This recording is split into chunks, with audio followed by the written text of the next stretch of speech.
Information is power.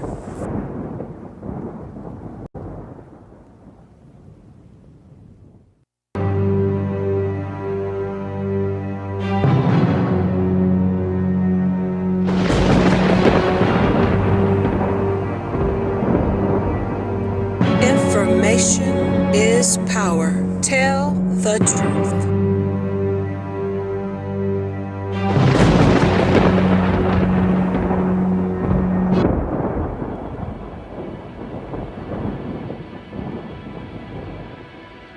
Information is power. Tell the truth.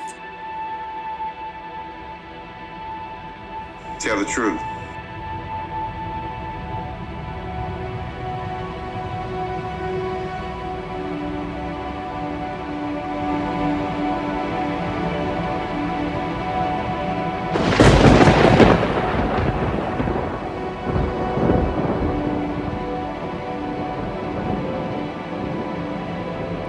Information is power.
Information is power.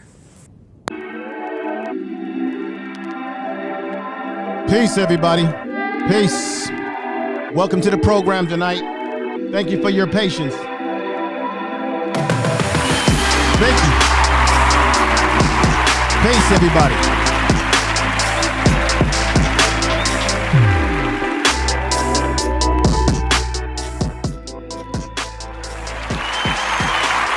All right, everybody. Peace to you. Thank you for being here tonight. I'm going to get into it. Thank you for your patience. Once again, thank you for your patience. Welcome to the Information Man Show. Thank you for being here. I hope everybody is doing well on this, hump day. What's this, Wednesday?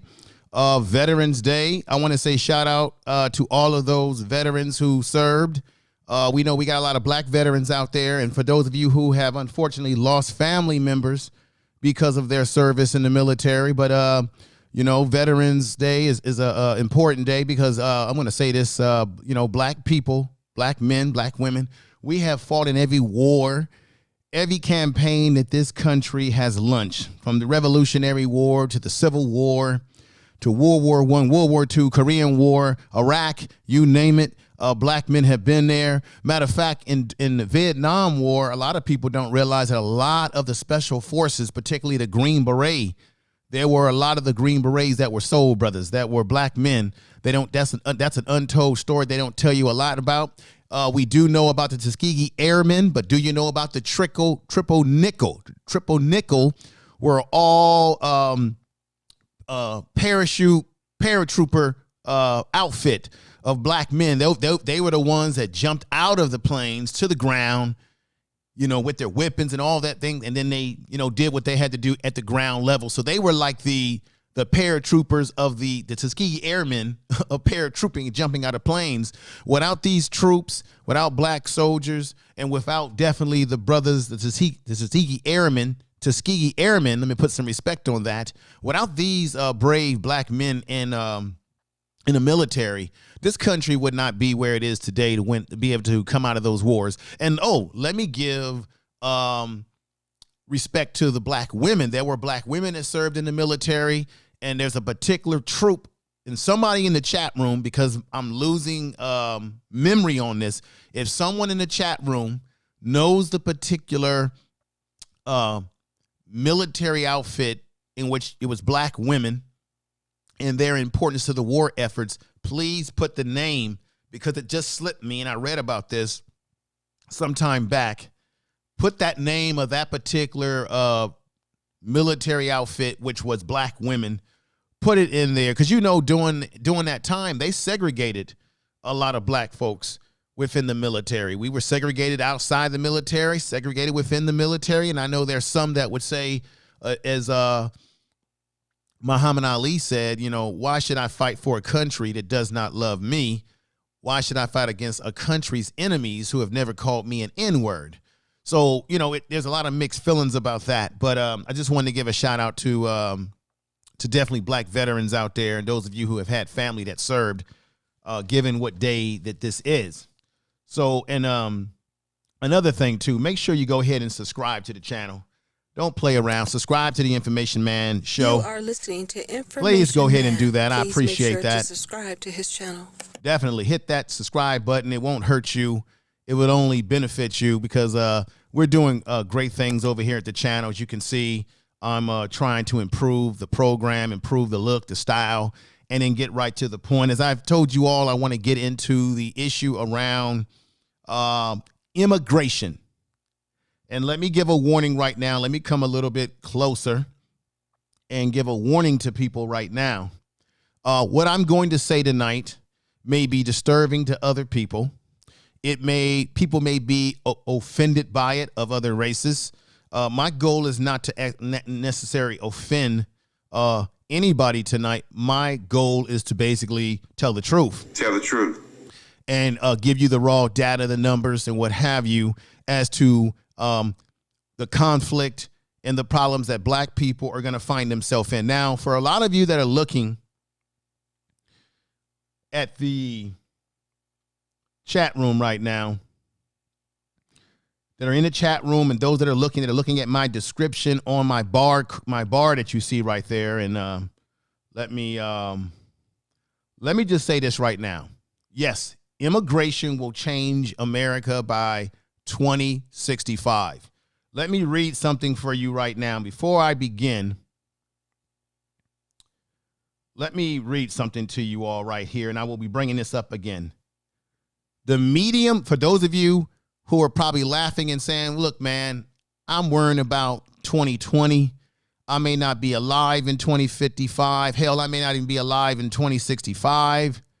You may feel that way, but if you have a son, a daughter, a niece, little ones in your family, these are the black people of tomorrow. A lot of us, like myself, I'm 50 years old.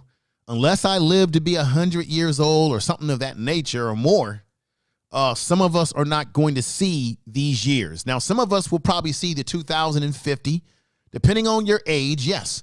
And depending on how old you are, maybe you're going to see the 60s. But if you're an older person, you're not going to see them unless you live just a long life. But this is important because there's every generation, there's a new generation of black people that we put on this earth. When a man and a woman comes together in love, matrimony, and produce a family. Family is the basics. Now, I recently was on a panel And I kept saying on this panel, because you have a lot of folks on social media that focus on the negatives when we look at the black community, right? Everything is negative. Black people are at the bottom of this, bottom of that. But there's a lot paid to the negatives. And I've actually talked about the negatives myself, so I'm guilty of it too. But we never focus on the solutions. The solutions to a lot of the problems is that you have to build a new world, a new community through the children, through the youth. You may not be able to change the minds of people today, but you have to change that. And by changing that mindset, we change the future. And that takes black men, black women who are willing to get their hands dirty and to go out there and either mentor young people, or if you can't mentor them physically, support an organization and a group that does so. I'm going to be doing a video where I'm going to touch on all the black male and some black female organizations, but I want to particularly focus on black males because I believe that the only way you change the culture of a community and you redirect it from the things that we don't like, such as single motherhood, teenage pregnancy, that still happens. It's not at the rate that it once was before, but it still happens. All the things that we're ill by, black men have to be the barometer of the culture. We don't like what we're seeing. If you don't like what you're seeing, then you change it. If you don't change what you don't like, then it never changes. It stays the same. The first step in changing what you don't like is family. Be responsible for your family. Be responsible for changing the narrative within your family structure as a man. And be exemplary for your children to see what it is that manhood represents. Manhood isn't about cute little labels that we give ourselves. You've heard it on YouTube: red pill, blue pill, green pill, yellow pill. It's all kind of pill. That doesn't exemplify. Your manhood isn't a image. I know you all have heard this term called high value. I did a show about it with my man, George Makeham too.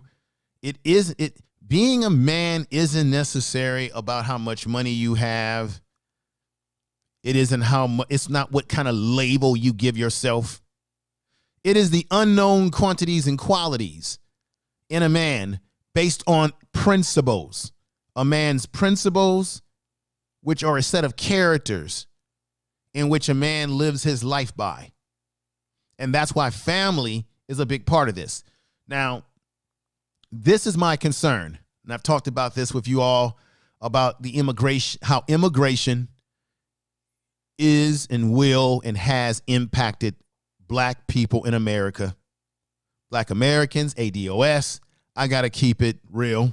Tell the truth. Let me read something to you. The median worth of black America will fall to zero by 2053. Warnings, new report. Study predicts that a huge growing gap between white United States households and everyone else could be a disaster for the future of America middle class. Okay, growing up in the projects in Baltimore in 1980. This is an article, and I'm going to put this on the screen right now. I want y'all to see this article because I want to start the tone right. And let me just find this. Give me 1 minute to find what I'm looking for. And it should be coming up very soon. Where is this article at? Oh, here we go. Nope, that's not the one I wanted. Let me see. Come on. Where's the one that I want, ladies and gentlemen? All right, let me see. That's not the one that I wanted. Let me put this back up here. Where is that at?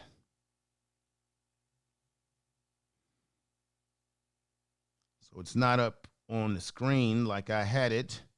Let me see here. Oh, here it is. I'm tripping. Here it is, ladies and gentlemen.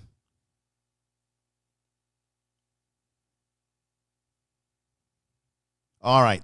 Look like there's some technical problems. YouTube always playing games with the streams. Let me see. First of all, let me go back over to. Okay, can you all hear me? Put a 1 in the chat room. YouTube is tripping tonight. What's up, AC? AC sent me a text message on Facebook, and she even noticed that there was some janky stuff going on with YouTube. It looked like my screen is freezing a little bit. Let me know if it's if you can hear me. What's going on? We got. Let me just name some people off in here. First of all, Uncle Frank's. We got RY. We've got okay, everybody can hear me. We got Back to the Basics. We got Too Unforgivable Business. Clarence White. AC's in the house. LaChan Divine. Neely. Sonia C's. RY. Fashion for Life. Earl Owens. Dollar Will is in the house. We got Magical. Let me see here. We got, okay, make sure you all own your own business and work amongst other pro-black people, but I do date black men abroad. Some of them ain't against us. Yeah, no, I don't think everybody is against us. You just have to be aware that people do work in their own self-interest. So you just gotta vet people. I don't care, because not everybody that's your skin folks are your kin folks, everybody. I'm sure you all have heard that before. So we got Old Reliable in the house. We got Robin, the girl wonder, who's coming in the house. She says, yeah, I read that article. Thank you. Thank you about reading that article, sister. And say what's up to Lion's Den. Tell them what's up. We got to do a program together. And then let me see. Penny Sparks is in the house. Peace to you, Penny Sparks. And George Frazier's come in. Let me see. Penny Sparks again. I see her. DJ Moss is in the house. And somebody super chatted me. And let me see who we got Natural in the house. And wow, a lot of people coming in. I appreciate that. So who super chatted me? Okay, Miss Thompson has come in. She says, love the information, man. You bring, man. Thank you, sister. So now you know what I have to do, because you super chatted me. I'm going to have to give you the ultimate celebration. So here we go. We're going to have to just get right into it right now and see what we can make it do. Woo! Yeah. Tell them run it up. I wake up. Yeah. I wake up, flex, thumb down now. Check, no drip, this wet. Tell them run it up. No sleep, no rest. Might crash, might wreck, but first I stretch. Tell them run it up.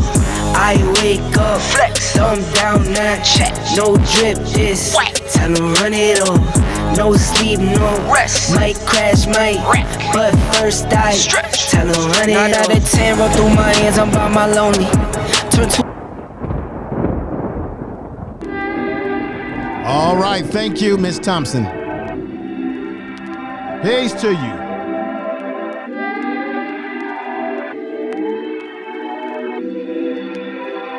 Thank you very much for that. All right. I appreciate that very much. So you coming in with the super chat. Thank you, everybody out there. Thank you. Earl Owens, you did it. You did it again, too. And here we go again. I love my fans, don't need no friends, I got my homies. Thought I could trust you, I find out you tried to zone me. I'm number one up on that court, I'm Nick McGrady. The first one in, the last one out, can't call me lazy. Put in my hours, send the invoice and they pay me. I need 6 rings like MJ and Tom Brady.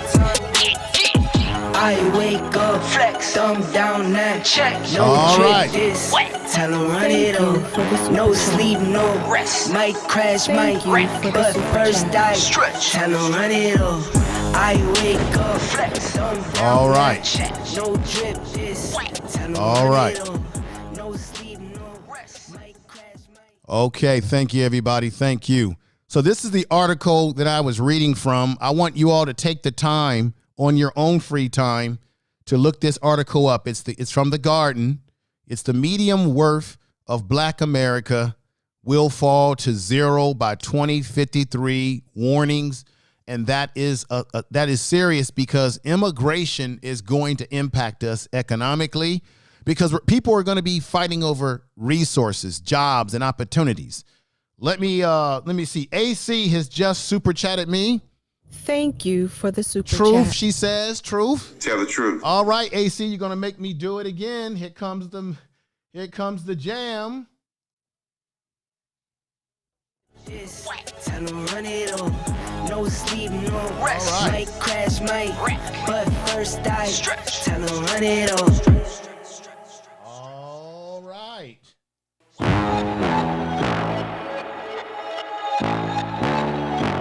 Tell 'em run it on. I wake up. Thank you for the super chat.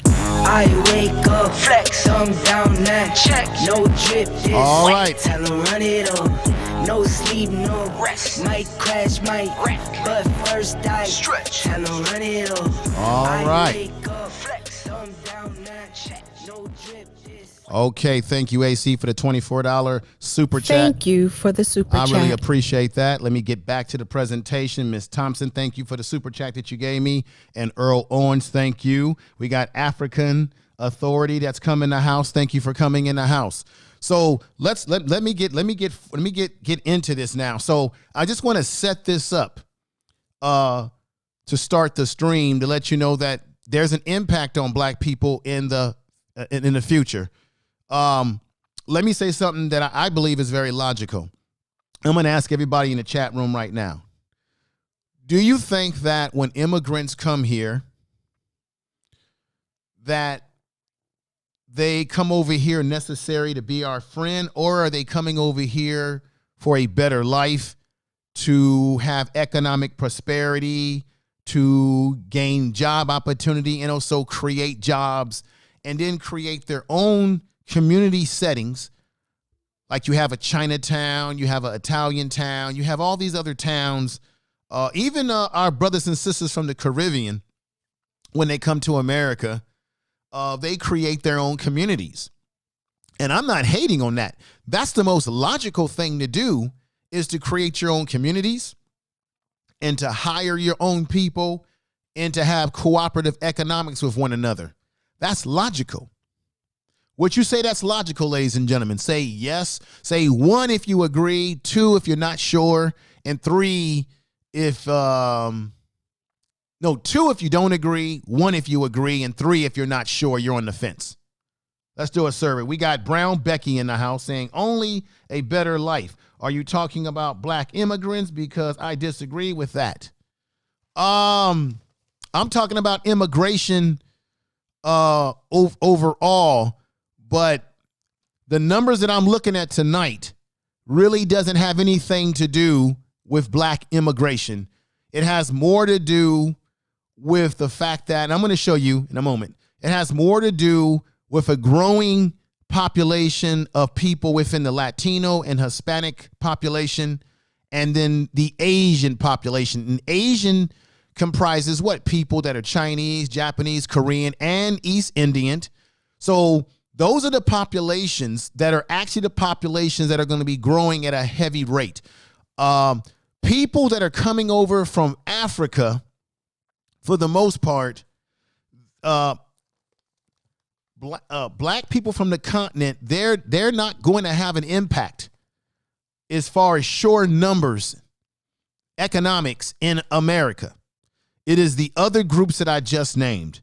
However, what I do know and do admire about immigrants that come over from the continent of Africa or the Caribbean, as I said before, is that they are very laser focused on coming over here, getting education, educating themselves, and either going back to the country that they came from to helping out their community, or building something here for themselves. They are very much tribal in that sense, that they will support one another and build a community for themselves, shop with one another, have cooperative economics with one another. Henceforth, if you go to New York, you've got all these different areas. You've got a Puerto Rican town. You've got communities that are based primarily on that particular ethnic group or group that identifies themselves as immigrants. And the truth of the matter is that immigrants, when they do go into business, they do tend to hire and support those that come from their same culture or lineage. And I'm saying that I'm not hating on that. I'm saying that it is common sense. Now that brings me to ADOS. Is some people have a big problem with black people in America who actually were here for quite some time. We were here and we actually paved the damn way for people who have come over here as immigrants and otherwise that have benefited. For example, the equal access to work without being discriminated against. That was ADOS. That was black people who have lineage to America, who did the marching and the civil rights, who put up a lot of sacrifice to get laws passed, which immigrants do benefit from. And every body is benefiting from, particularly white women. But everyone benefits from equal access and opportunity to jobs without discrimination. You've got ADOS to thank for that. Your immigrants that are able to come over here and go to school, go to college. There was a time if you were a black person in America, you couldn't go to the college that you wanted to go to. That's why you had Brown versus Board of Education that was given to you by Thurgood Marshall. So there are things that black people that were foundational laid groundwork for that made it easy. For example, a lot of our African brothers and sisters, when they come to America, sometimes they go to historical black colleges. Well, those historical black colleges were created by a lot of they were built up by ADOS. Now, we know that black colleges were also a byproduct of slave masters wanting to educate their fair-skinned to light-skinned black children who were a byproduct of them going into the slave quarters and you doing A, B, and C to black women in those slave quarters. But however, a lot of these colleges were built up by ADOS people. And then brothers and sisters from the continent, they're able to get into the school and take some benefit. Now,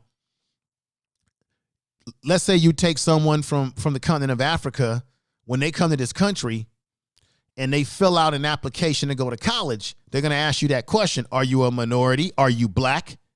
Are you black, Hispanic, or some other origins? You will have someone, a brother and sister from the continent, who would normally tell you, I'm Nigerian, I'm Ghanaian, I'm South African. But when they come to America, they will put on their paper black, because that's what's on a lot of these forms. And then what happens is they'll get a benefit by putting down that they're black. They will get a benefit that was originally set forth for the children of the enslaved American descendants of slavery. Now that's a fact. That's not hating on anybody. I'm just laying down that's a reality. That's a reality. That's a fact. So let me go after I finish explaining all that. Let me go into this here. Let me show you something here.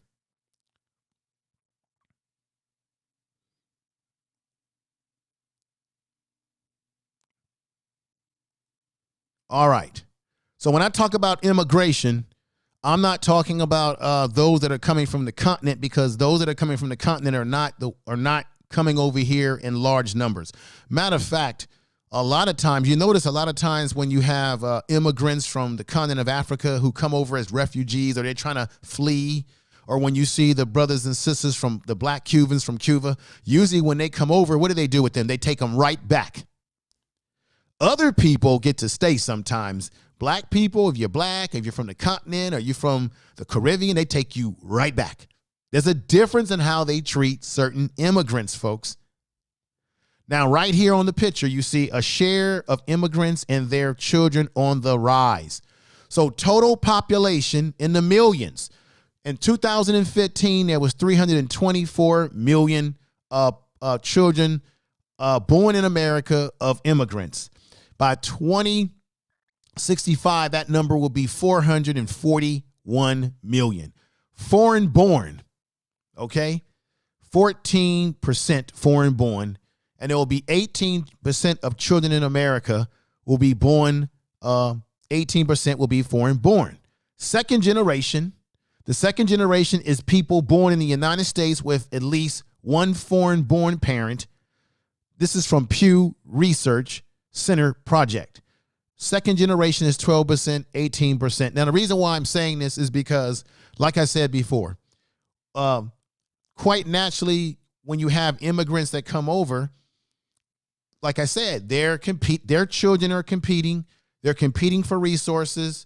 And I'm saying that black people in America, black people in general, we have to prepare our children for the future that we may not be here alive to see, to live through. This is very important because our kids, as I show you some more data here, let me show you this. Let me show you this. Look at that on the screen there. And let me put something right there. There we go. Okay. Right there on the screen, by 2065, no racial or ethnic group will be a majority. But this is what's happening.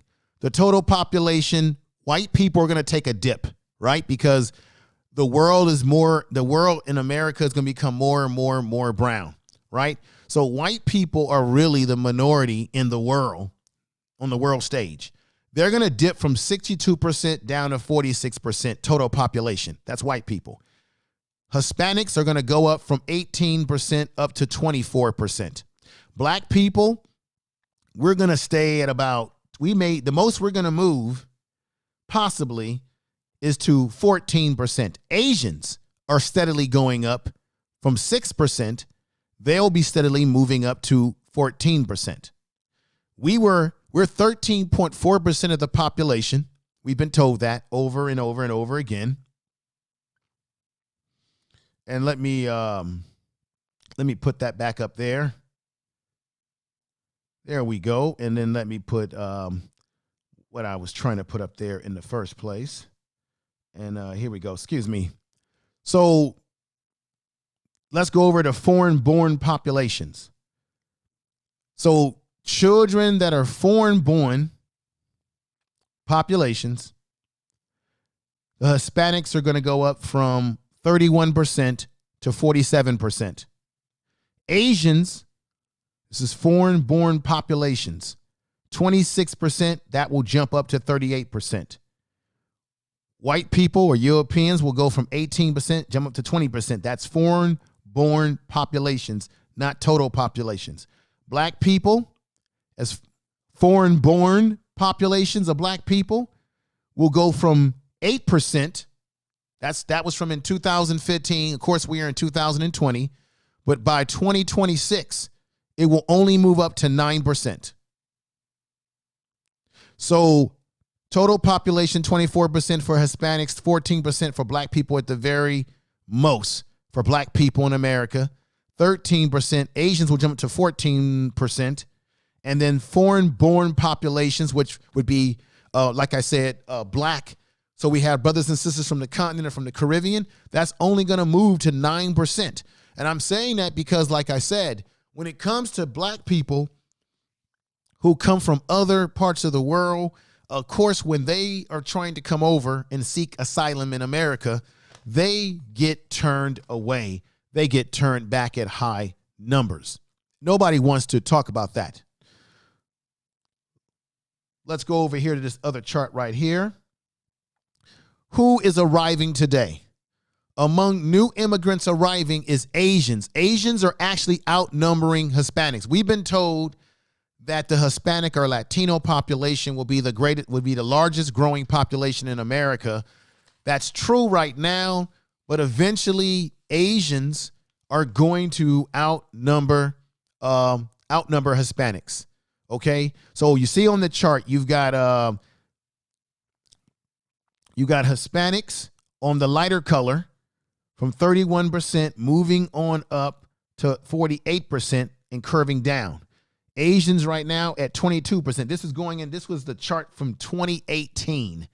That's what the chart is in 2018. Of course, we're at 2020. So in 2018, it went from 2000 all the way to 2018. You can see that Asians are steadily growing at 37%. It's probably even higher than that right now since we're in 2020. But these were the latest numbers from Pew Research. Okay? So their numbers are growing at 37, but it's going to be growing little by little. Let's go over here to this chart right here. Where do immigrants come from? Mexico, China, and India. What did I say? India. People from India are considered Asian. So these immigrants are coming from Mexico, China, India, among the top birthplaces for immigration into the United States. Top 5 countries of birth for immigrants in the United States. So we've got Mexico at 11.2%, 25%.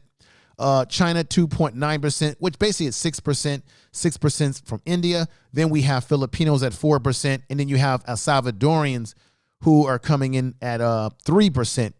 Pew Research Center came up with these numbers.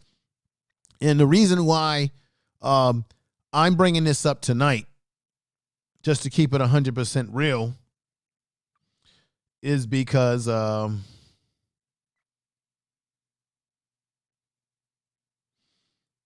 we're in a lot of trouble.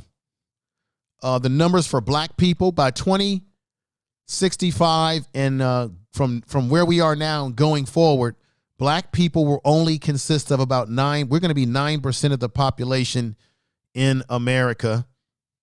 We are going to be what they call a permanent minority. So my question is, and I'm going to put this to everyone in the chat to give me your feedback on this. If we're only going to be about 8 or 9% of the population going into the future, okay?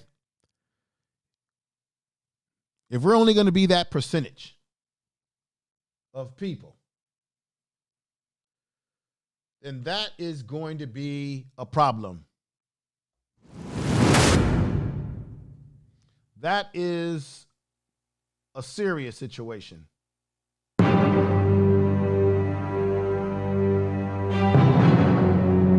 Black people are going to be in trouble.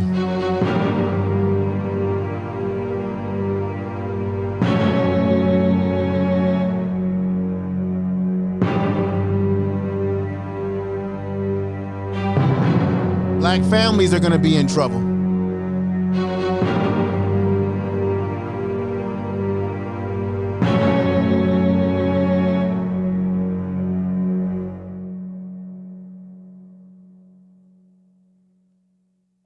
Tell the truth. That's a serious problem, everybody. Serious. The reason why it's serious is I played the dramatic music because if you have Asian groups growing exponentially and you have Latinos and Hispanics growing, as I said in my opening line, people of like minds and like kinds and of same culture tend to do what?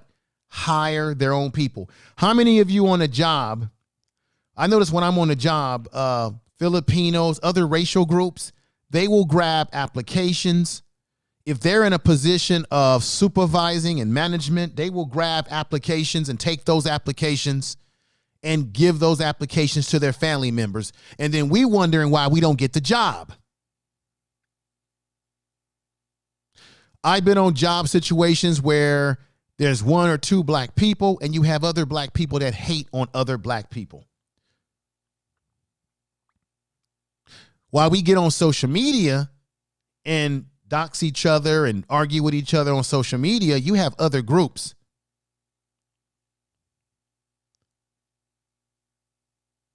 who are taking care of business economically, socially. They're preparing themselves for the future.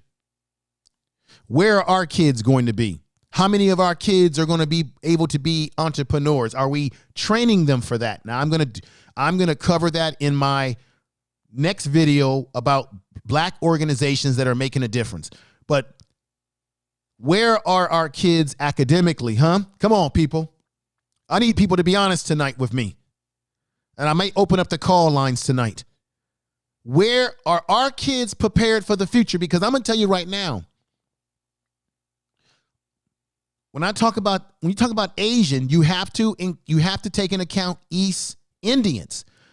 In the Bay Area or in California where I live, a lot of the people that are getting the jobs in Silicon Valley are people of Asian ancestry, Asian descent.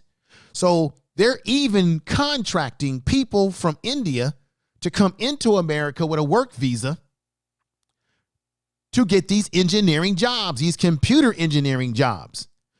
Where are our kids? Are our kids prepared for that? That's why it's very important. And I'm proud to know that I've been involved in mentorships. I've been involved in assisting, trying to get kids to go into college, to try to get them into skilled trades or to get them in applications, academic applications that will prepare them for the future. Because education is the currency.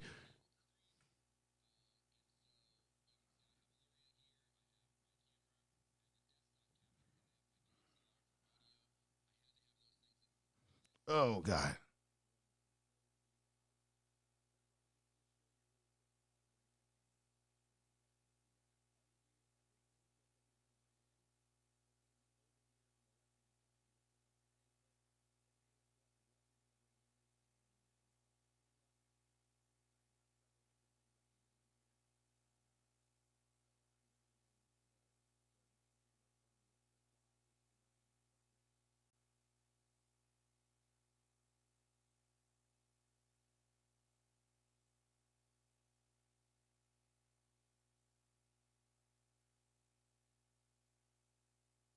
Everybody, I'm back. There we go.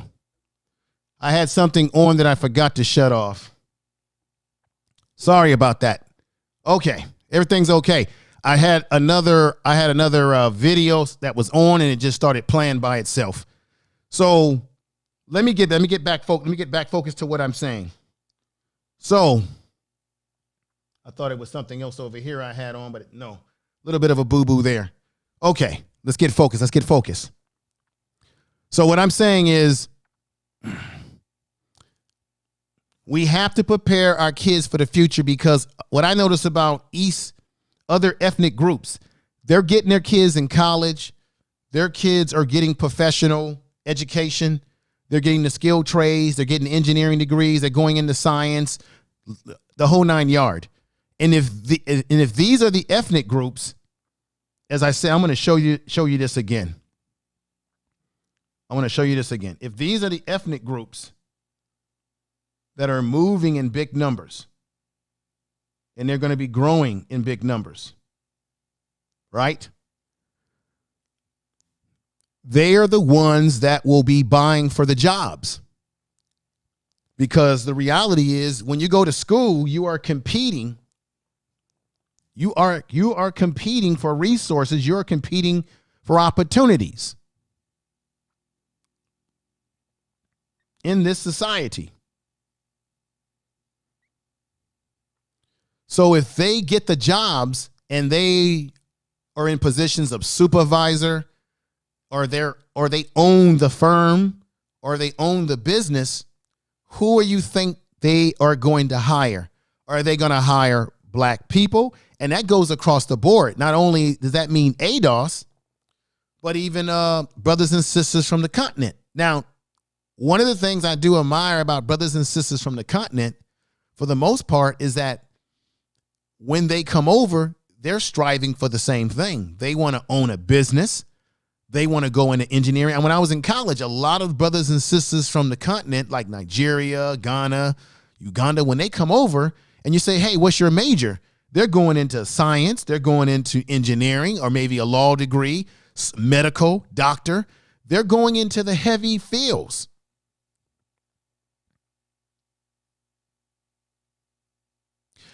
ADOS, Black Americans, where do we rank in this area?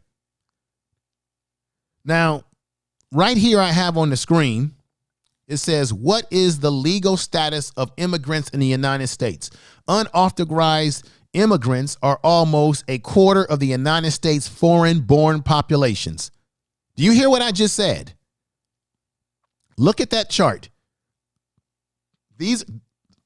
So a good majority of immigrants are almost a quarter of the United States foreign-born population.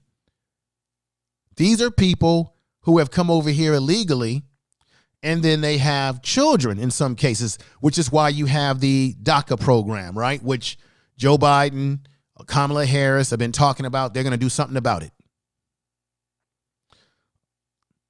Lawful immigrants make up 35.2 million. Unlawful immigrants, meaning they're here illegally, make up 10.5 million out of this pie chart. Temporary lawful residents, meaning people who have come over here with the green card, they represent 2.2 million within this pie in the United States.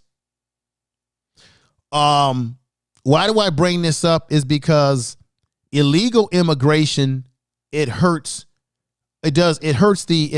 American workers, but it hurts black people even more heavily, because when you have illegal immigrants taking certain types of jobs, it undermines the American worker in terms of the wages, because you can pay the illegal immigrant low wages.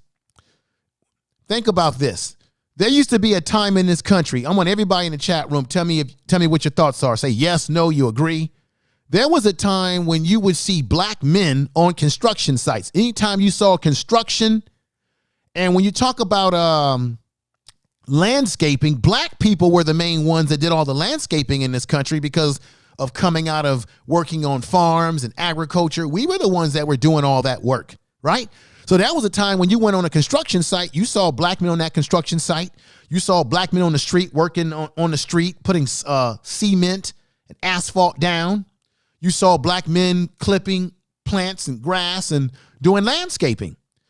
Ask yourself, when you go out into your community or out and about in the cities where you live, how often do you see black men working on these construction sites? Who do you normally see? I want people in the chat room to be honest. I'm waiting for answers. You hardly ever see a black man with a hard hat on. I remember as a kid seeing black men on construction sites with them orange and yellow hard hats. You don't see nobody doing hard hats. Even where I live at, people that are immigrants, I can tell that they're immigrants or they're here on a visa. They're doing all the landscaping, cutting the grass, the bushes, doing the manicuring of the area. Let's see. Please restate the question. Okay, the question is, how often do you currently today see black men working on construction sites, doing landscaping, putting asphalt on the ground?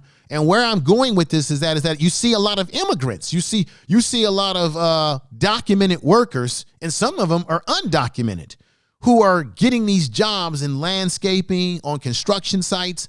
And I was saying that if you go to places like North Carolina in the South, a lot of black men have been hurt because they can't get those jobs, because in the past they were able to get illegals to do the job that black men would do. But you would have to pay black men a good wage, especially if you were a black man who was in the union. When you're skilled trades and you are in a union, you're supposed to get paid a certain amount of money. Now, how often do you see it? Here we are in 2020. Let me see. For low pay, let me see. Baby support says rarely. Sunday, white, Hispanics, and Jamaicans been taking construction jobs in North Carolina. Okay, and Jamaicans been taking, okay. Now, don't get me wrong now. Let me say something. There has been a dip in illegals coming over to America for work too, because of what? There's not a lot of jobs right now because of the COVID situation. And because, I got to be honest, because Donald Trump's policies have made it very uncomfortable for some of these immigrants who come over from Mexico to take a chance on getting these jobs because of some of the things that are going on that's changing the dynamics. But you don't see a lot of black men. Now, I'm glad to hear that you got Jamaicans and you have things of that nature working those jobs. But what about ADOS? Right? Let me talk about ADOS right now. What about ADOS? Do you see us on these job sites? Let's see. Brown Becky says, I live in North Carolina. It's still white and Hispanics dominating, especially Italians, Irish men. To be there, not many black men in the unions in New York City working on big construction sites. Thank you, Brown Becky. Thank you for telling the truth. Tell the truth. We got the Black Cyber Network who's coming to house. Elders don't own data centers. Elders don't own data. Explain what you mean by that, the Black Cyber Network. Elder don't own data. Let me see. Explain what you mean by that so I can hear what you say. We got to get rid of these churches ripping off. Yeah, I'm going to be honest with you. You know, the church took in billions. You know, the church takes in annually, the black church takes in annual billions of dollars. Why couldn't the black church take that money and invest it back into the community? I know these mega churches taking a lot of money. The TJ Jakeses of the world taking a lot of money. And remember, Klepto Dollar had the audacity to say he wanted money for an airplane, a jet plane. That's crazy.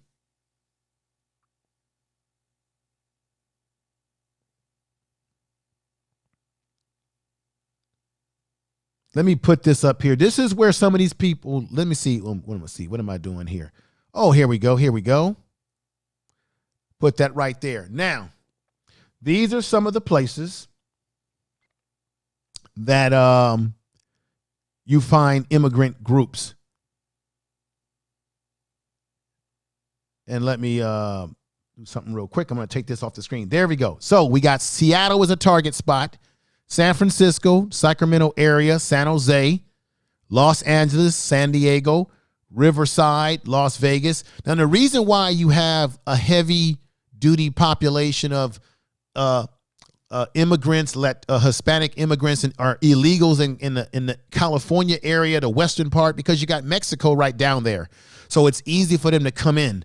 And then while Donald Trump was talking about building a wall, you know, a lot of these folks come in illegally through tunnels in New Mexico, in Arizona. They're coming in through underground tunnels, like old Chapo. Remember Chapo, who escaped out of prison? He was that drug lord out of Mexico, and he came into the country through a tunnel. He didn't crawl over any wall. He didn't have to worry about dealing with no wall, even though we got a madman in the White House who's fixated on a wall when people can dig underground tunnels, man. And they've been doing it for years. So you got Phoenix. Like I said, that's a hotbed of how they sneak in through underground tunnels. That's illegal immigration. Of course, you have people that come over with work. They get green cards. Then you got Texas, which is close to Mexico as well. Houston, Chicago. You got Philadelphia, New York, Boston, Miami, Orlando, Tampa, Washington, D.C., Maryland area, and Atlanta. So these are the areas in Seattle. These are the areas in America. This was 20 metropolitan areas with the largest numbers of immigrants. This was in 2018. We are in 2020. It has not changed. These are the reason why it's at 2018, folks, because these are the recent numbers that the Pew Research came up with, but it's actually has remained the same even to this very day right now. So let me go to the next slide I want to show you. And I want to put it right here. This is about income. This is about income. Okay. Now let me take this off the screen, put this back up here, and bam, like so. And okay, this is the ever-growing gap, Black, Latino, white, and household wealth from 1983 to 2013. I just wanted to show you a little bit. On the blue line is the top line up there. This is the wealth that white America, white households have gained. So they're at the top of the food chain, steadily going up, and then it curbed down to about 1,600 and 800. Now that's 2013. Of course, it's a lot more today. Then in the red line, that's black people. We're way down at the bottom, going all steadily at, let me see, 1,700. That was in 2013. Latinos are in the blue line, the little blue line below, and Latinos they were at 2,000 at that time, 2013, but economically, they are steadily going up. These are Latinos that are here legally, that are taking care of their families and what have you. So that's one graph that I wanted to show you. And let me get back to what I was talking about before. The median wealth of Black America will fall to 0 by 2050.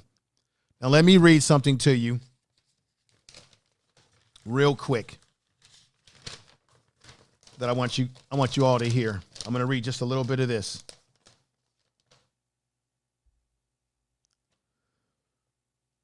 Future immigration will change the face of America by 2065. A snapshot of the United States in 2065 will show a nation that has 117 million more people than today, with no racial or ethnic majority group taking the place of today's white majority. According to Pew Research Center project, about 1 in 3 Americans will be an immigrant or have immigrant parents, compared with 1 in 4 today. These projections show that new immigrants and their descendants will drive most United States population growth in the coming 50 years, as they have for the past half century. Among the population, 441 million, as I put up on the screen before, Americans. In 2065, 78 million will be immigrants. Out of the 441 million Americans in 2065, 78 million of them will be immigrants, and 81 million will be people born in the United States to immigrant parents. Once again, I'm going to drive this home again. Do you think, I know in San Francisco, they have a Chinatown. And how many of you, when you go into a Chinese business or any business of someone of another ethnic group that move their businesses into Black communities, how often do you see them hiring Black people to work in that business versus hiring their own people? That's what I'm getting at. If 78 million people will be born of immigrants or will be immigrants, it is in natural order that people quite naturally will gravitate towards people that look like them, and they will be focused mostly on their communities. How many of you in the chat room, when you've gone into a Black community and you've gone to either a Chinese restaurant or some hair store, how many Black people do you see working in that Chinese restaurant? How many Black people do you see in that business? Because if you go to Chinatown or Koreatown or any of these places, I can almost guarantee you that you can't go into one of their businesses that serves mainly their community and see someone that looks like us working in their community. But they can come into Black communities and sell us hair products, food, clothing, everything, all these groups. They can come into our community and sell us things, and you'll see that there's nobody black really working in that business who's in a position of authority or a supervisor or something like that. You know, every now and then you may see one black person, and that's the black person outside sweeping. He doing janitorial work for them, or he's stocking boxes in the back. Come on. How many of y'all have seen that? Let's tell the truth. Tell the truth. Okay. I don't go to an Asian store. Okay. This message heard for review. Hell, let me see something. We got Bunker TV in the house. That's right. Asian people hire Asian people. Right. And this is my thing. This isn't about putting anybody down. They're actually, those ethnic groups are doing the most sensible thing that they should do. You should do for self and do for people that look like you and do for your community. The problem is black people, our problem is that we're too busy sometimes trying to be friends with everybody, trying to get other people to accept us and like us. And then we're too busy giving our money to people who don't like us. I mean, think about how often black women go into these Korean-owned hair stores and they're treated poorly.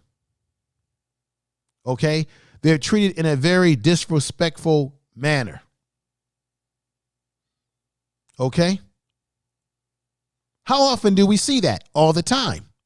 So then the question is, why are we giving people who don't respect us and are not of our culture, on top of all of that, why are we giving them our money and then they disrespect us? And then this is not going to stop, ladies and gentlemen. This is why I'm bringing this up tonight. If those populations are going to be growing, and our populations are going to be dwindling down, then that means our kids are going to be in a hell of a situation in the future when most of us are not going to be here, or some of us, depending on your age and your health. Some of us won't be here. So the only way we can battle this is that we've got to prepare our kids with skills. They need education. They need skills. They need to be entrepreneurs. We need to be training our kids to be independent so they're not looking for a job. Because if they're looking for a job and these other ethnic groups are outgrowing in numbers, who do you think, tell me if I'm wrong or right. Who do you think are going to get all the jobs, especially if if they're going to school, they're educated, these other groups are going to get jobs, and it's going to keep us as a permanent underclass and a permanent minority that will be economically a permanent underclass because we're not preparing ourselves. We're not recognizing that these people some of the immigrants that come over here are not coming over here to be your friend. They're coming over here to compete and make a way of life for their people, their family. America is a capitalist society.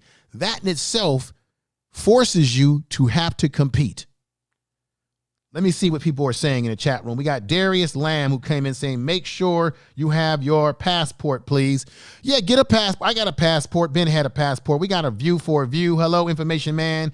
Hello to the chat. Thank you for being here. A view for a view. Sonia C says Asians are blocking imports to black hair businesses. We got to create our own products. Wait a minute. Sonia C, let me just say this.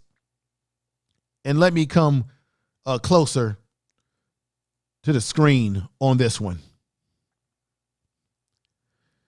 All we got to do, here comes the secret ingredient to all of this. All we got to do is stop spending our money with people who don't respect us.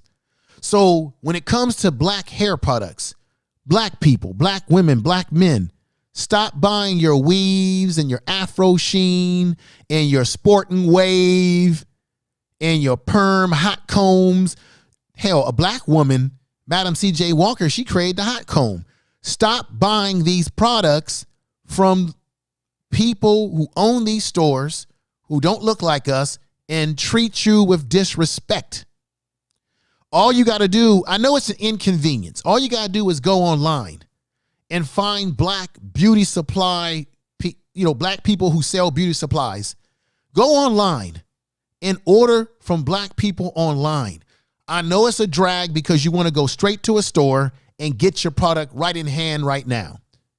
But we got to sacrifice to benefit, because if we're not spending money and having cooperative economics with each other and making that dollar circulate through our community over and over and over and over again, building economic power.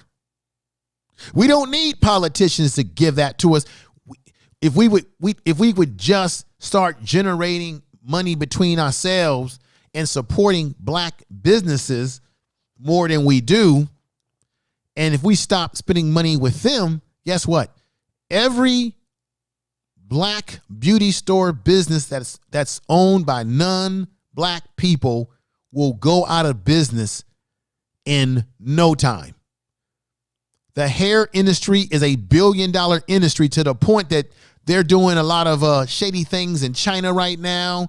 They're doing all kind of things dangerous because of this hair industry that's being driven by black people, especially our women, who are buying a whole lot of weaves and all these sort of things like that. And I'm not trying to clown anybody, but we're already making other people who don't look like us rich because it's a $1 billion industry. So imagine if we only supported black people who did care products like that. We could make it a $1 billion business amongst ourselves. That's all you got to do. Okay. Baby, let me see. Baby Support says, you are making a lot of sense information, man. Thank you. I'm hoping I'm making some sense out there, folks. I'm taking my time here. I know this is not the usual, I'm trying to go through a few things here. Let me finish reading this right here. Okay. The project change the population makeup could have implications in a variety of reality and changes in the face of the electorate. So it's going to change the voting. I already did my video last week where I talked about these other ethnic groups. They don't vote the way black people voted. 80% black men voted for Joe Biden. 91% of black women voted for Joe Biden. 28% of Hispanic women voted for Trump. 31%, or I think 32% of Hispanic men voted for Trump. Asians voted for Trump at 31%. White men voted for Trump at 58%. White women voted for Trump at 55%. Only 40% of white men voted for Joe Biden. Only 43% of white women voted for Joe Biden. And the numbers could be different now too because of, all the other votes that have come in. But that's what the rough math is right now. Look at that. Black people are continuing to vote for the Democratic Party, and they continue to speak about what they're going to do for immigrants and don't talk about what they're going to do for us much. They kind of give us some light work. They throw a couple of things at us like, let's see, we're going to do criminal justice reform as if every black person's in jail. Certainly there are black men in jail, but that ain't the only thing that black people are concerned about, amongst other things. Let me read this too right here. Non-Hispanic whites will remain the largest racial and ethnic group in the overall population, but will become less than a majority. The projected shows that currently 62% of the population, they will make up 46% of the 2065. Hispanics will be 24% of the population, 18% they are now, and Asians will be 14%, they're 6% now, and blacks will be 13% to 12% as we are now, but by 2065, we're going to be between 8 and 9, dwindling down. The project rise of Asians as the national largest immigrant group, the projected rise, me correct myself. The projected rise of Asians as the national largest immigrant group has its own implications among potential increase in education levels among immigrants who arrive within the past 5 years. Asians already outnumber Hispanics, in part because of the recent drop in immigration from Mexico. That's due to, there's been some drops. This showed that Hispanic immigrants also will have a large-term impact. In 2065, Asians will outnumber Hispanics among all immigrants, 38% to 31%. Today, those shares are 26% to 47%.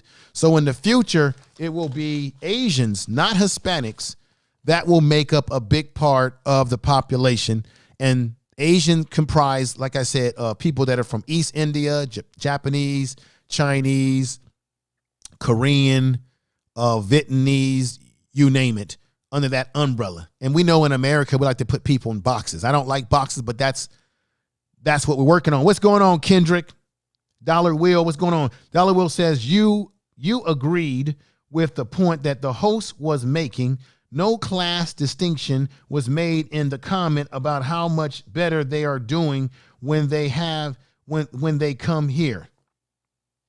Black. Now, let me just say this. This is another controversial thing. What I do know is that you do have immigrants that come here that get certain economic assistance that black people don't get. They get certain assistance. And also there's been rumor that some immigrants are told when they come to America, don't deal with black people. Don't mess with them. Stay away from black people. Oh yeah. I'm going to tell you why I know this is true. I talked to a brother on YouTube who was from Liberia, and he immigrated to America. And we know that Liberia was a country created by black people from America. You had black people who left America and went over to the continent and created a country called, as we know, as Liberia. If I'm saying that correct. If I'm not saying it correct, tell me in the chat room what's correct. But if I'm not mistaken, this brother that I talked to on YouTube, I was on a panel. He said that when he immigrated over here as a young man, that it's true. He was told, don't mess with black Americans. He was told to stay away from us. They are told, some of them are told this. Or there are stereotypes that people have about us in other parts of the world. And now I've got some super chat coming in, which means I got to play the funky music and we got to get on down. Here we go.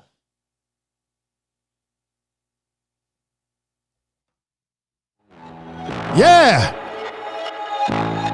Super chat. Thank you for the super chat. I wake up. Yeah. I wake up, flex, thumb down now. Check, no drip, this wet. Tell them run it up. No sleep, no rest. Might crash, might wreck. But first I stretch. Tell them run it up.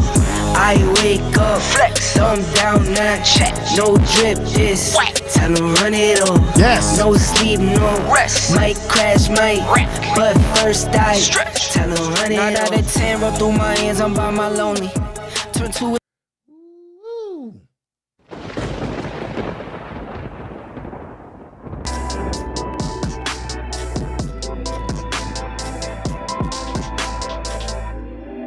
All right. Thank you for that. All right. Woo. I appreciate that.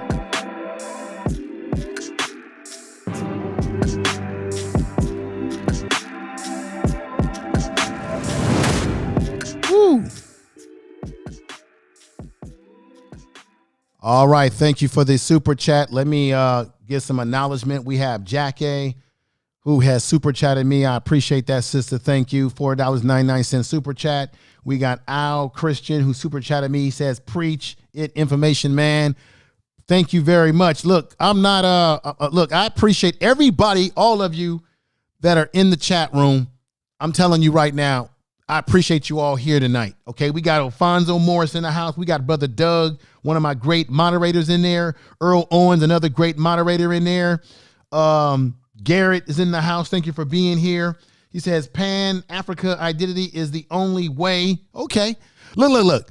There's people who are Pan-African. I get that. Then there are people who believe in being, that are ADOS, right? And let me say this about being Pan-African. The only way that Pan-African philosophy can work is if the Africans in the continent of Africa, because Africa is a continent, it's not a country, it's made up of 50-some countries, many countries. The only way that Pan-Africanism works is that the Africans in Africa have to see value in Pan-Africanism. Meaning if they're not checking for us, if they're not celebrating and promoting it in the continent, that's the only way, because I know black people, we promote Pan-Africanism. We buy African masks. Look at the African mask I've got right here. Look at this. Hang on for a minute. There we go. Look at this. Let me give you a close-up of this, ladies and gentlemen.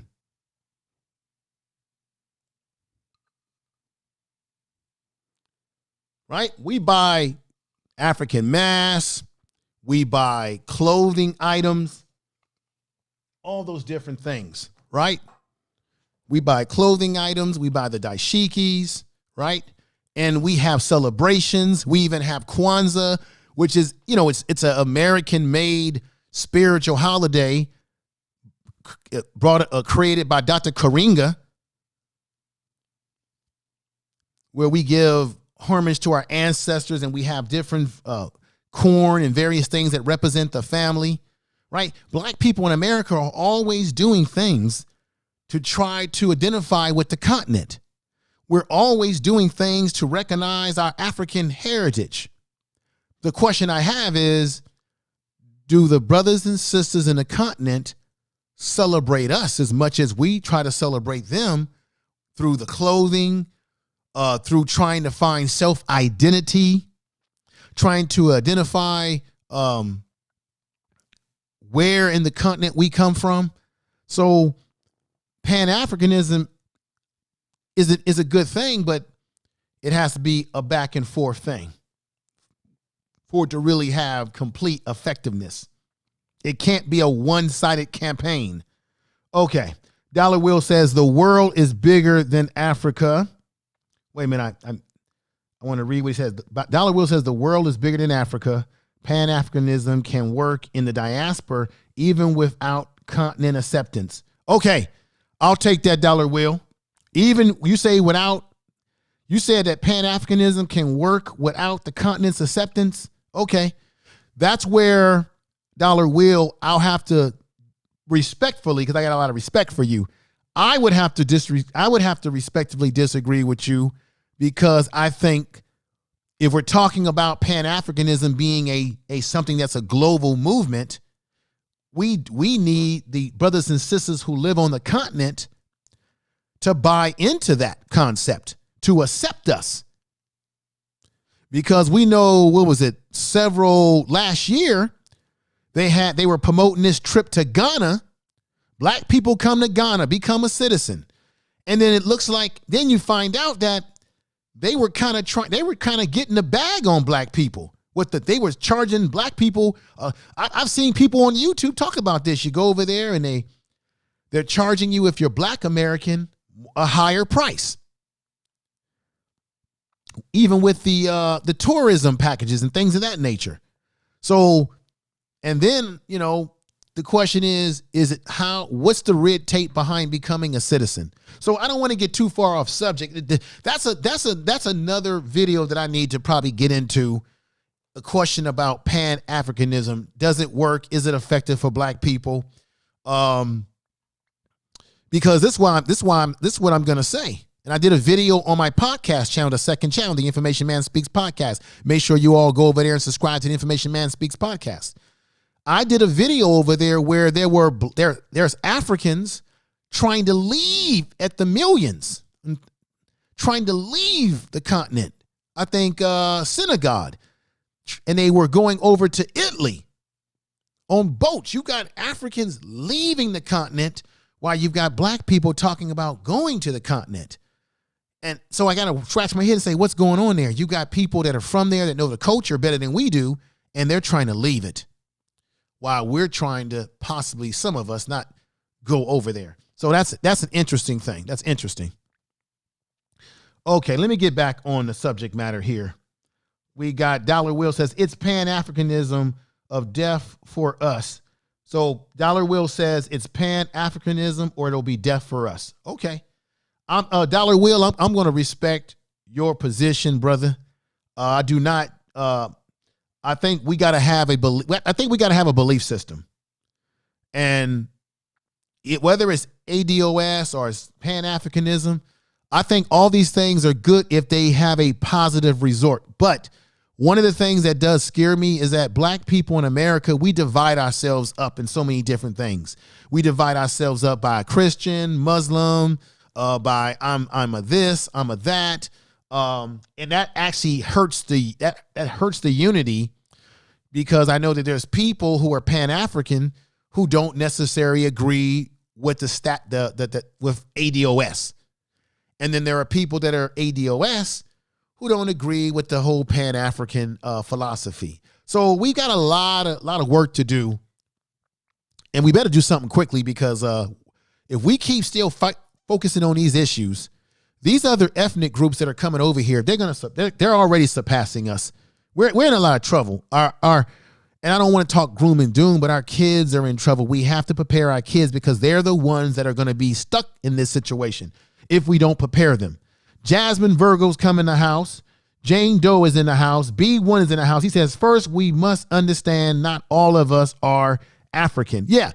Look, there are black people that were here on this continent that are native and are original to this continent. I've seen the documentation.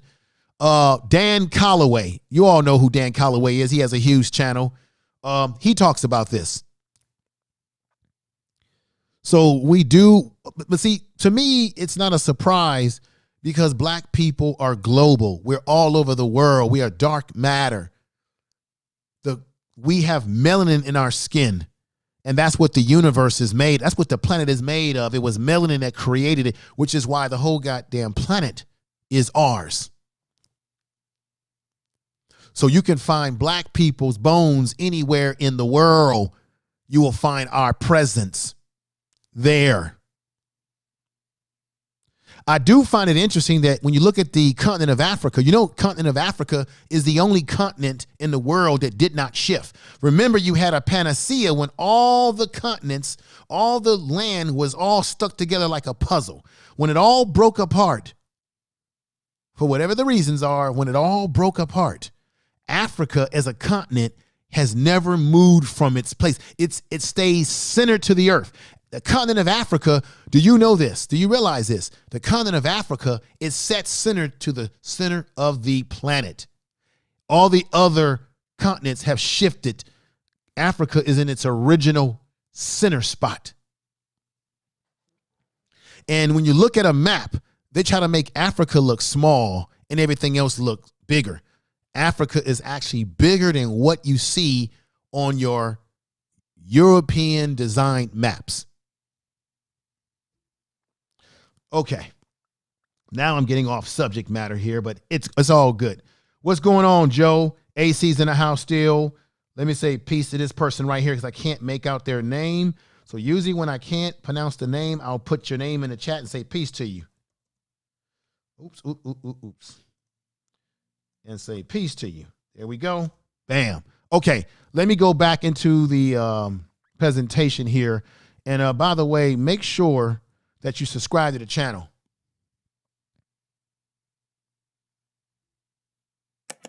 Okay, make sure you do that. I would appreciate that.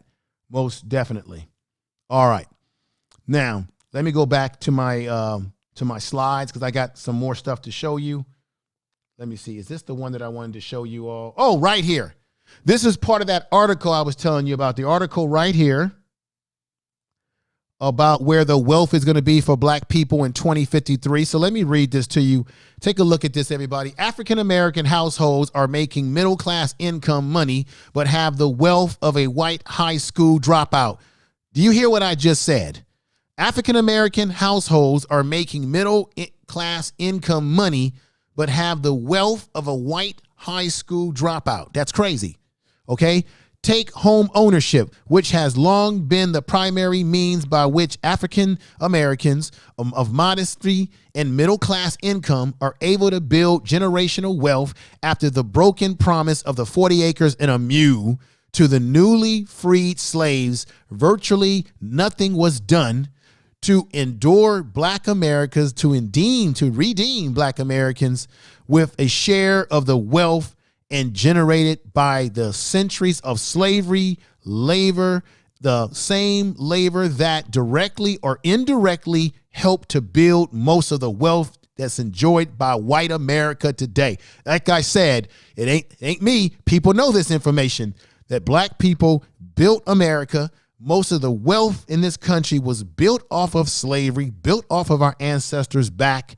And even black people, when they're middle class, still stagnant when it comes to wealth. The wealth is at the level of a high school dropout who's white.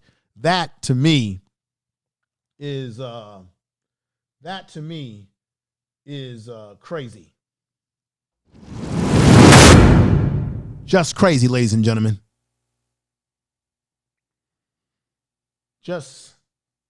I don't know what to say. So look at that on the screen there. That is, man, that's embarrassing. I got to be honest. I've got to be 100% honest. That is crazy. Let me go back into another slide here.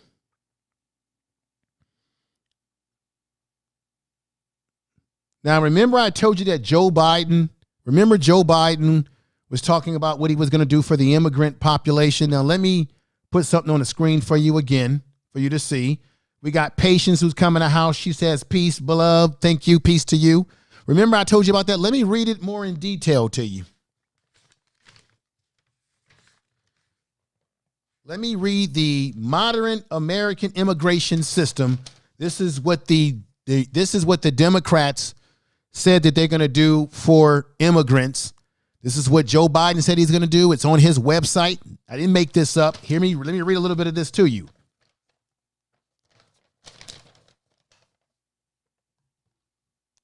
President Biden will commit significant political capital to finally deliver legislation to immigrants reform to ensure that all the United States remains open and welcoming to people from every part of the world, and to bring hard-working people who have enriched our communities and our country, in some cases for decades, out of the shadows. This is not just a concern to Latino communities.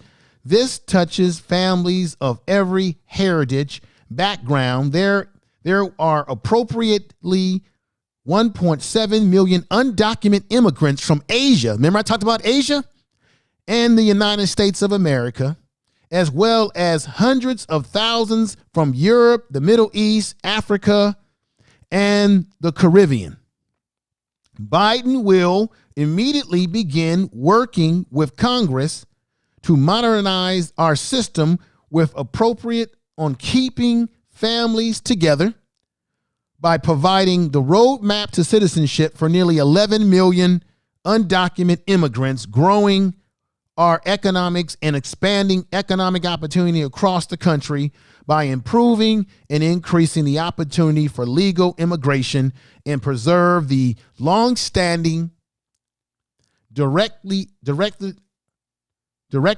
of our immigration system to reunite families and enhance our diversity.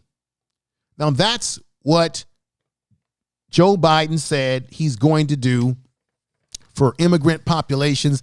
And I know on here they throw in there about the Africans, but I'm telling you, when they talk about immigration, they're not focusing on people from the continent. They're focusing on the Latinos. They're focusing on the Asians. And the reason why the Democratic Party capitulates to the immigrant populations like they do, because they're thinking about new voters. They're thinking that if we do for them, they're going to be the new votes that we need for the future, because those are the populations that are growing, while black people have been loyal to us. But hell, black people, you guys are going to dwindle down to about 8 or 9%, which means you're going to be irrelevant to our voting block that we need. And so we got to capitulate to the Asians, the Latinos, and any other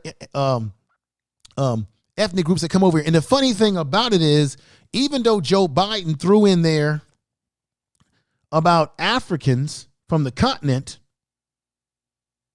let me see if I can find this.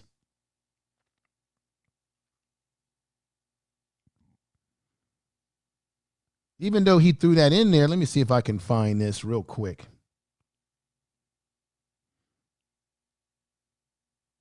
I guess I don't have it. What I wanted to show you guys is I wanted to show you that article that I showed you the other week ago, where most of the African immigrants are Africans that have migrated over here, the Nigerians, those from that are Ghanaian. A lot of them were saying that they trust Donald Trump more than they trusted Joe Biden. So you have a lot of African immigrants or brothers and sisters from the Caribbean that live in America who they're not crazy about Joe Biden at all. So I just wanted to read that to you. They're not that crazy about. They weren't crazy about Joe Biden. A lot of them.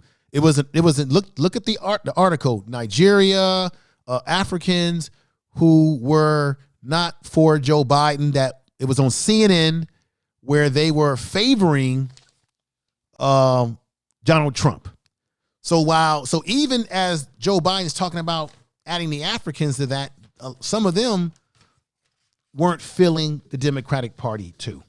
I'm saying some. I can't speak for all because I don't know all, but according to the article, and I wanted to put the picture up here, and I thought I had it in here, and for some reason, I don't have that picture. So let me see one more time if I might have ran right past it by mistake, and let me see. So what I'm telling you folks once again is that black people in America, especially ADOS, we're in some trouble. We're in some trouble here. We've got Black America is in trouble to a certain degree.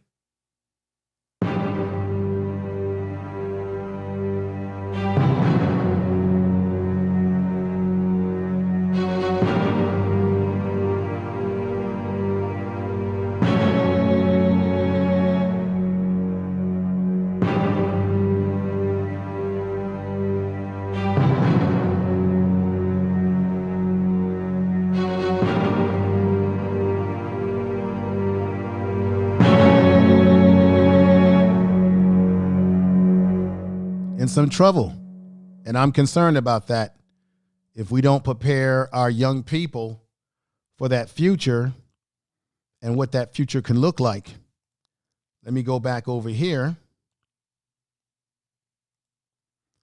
If we don't prepare our young people for the future, that they're going to have to be able to compete with these other ethnic groups that come into this country, the other ethnic groups, the immigrants, they're having babies at a high number. Our kids are going to have to compete. That's just a fact. And we got to lay the groundwork today And I know some people may not care because they're going to say, well, I'm not going to be alive, so I really don't care. I care about the other generations because some of the immigrants, they are going to have an impact on our employment opportunities, especially when some of them start going to college. And a lot of them are. I know within the East Indian culture, a lot of them, they go to college. They're getting professional jobs. Okay, we got Underrated Darkness in the house. We got Little Rock 2517. Haven't seen you in a while, brother. Welcome here. Old Reliable. Back to the basics. We got Be the Difference. Clothing is in the house. Brother Doug's in the house. AH6 in the house. Granite is in the house. Garrett is in the house. Jane Doe. Sunday is in the house. We got my man Jay Sean. Thank you, Jay Sean. Peace to you, Jay Sean. I'm glad to see you here. This is a brother that supports me.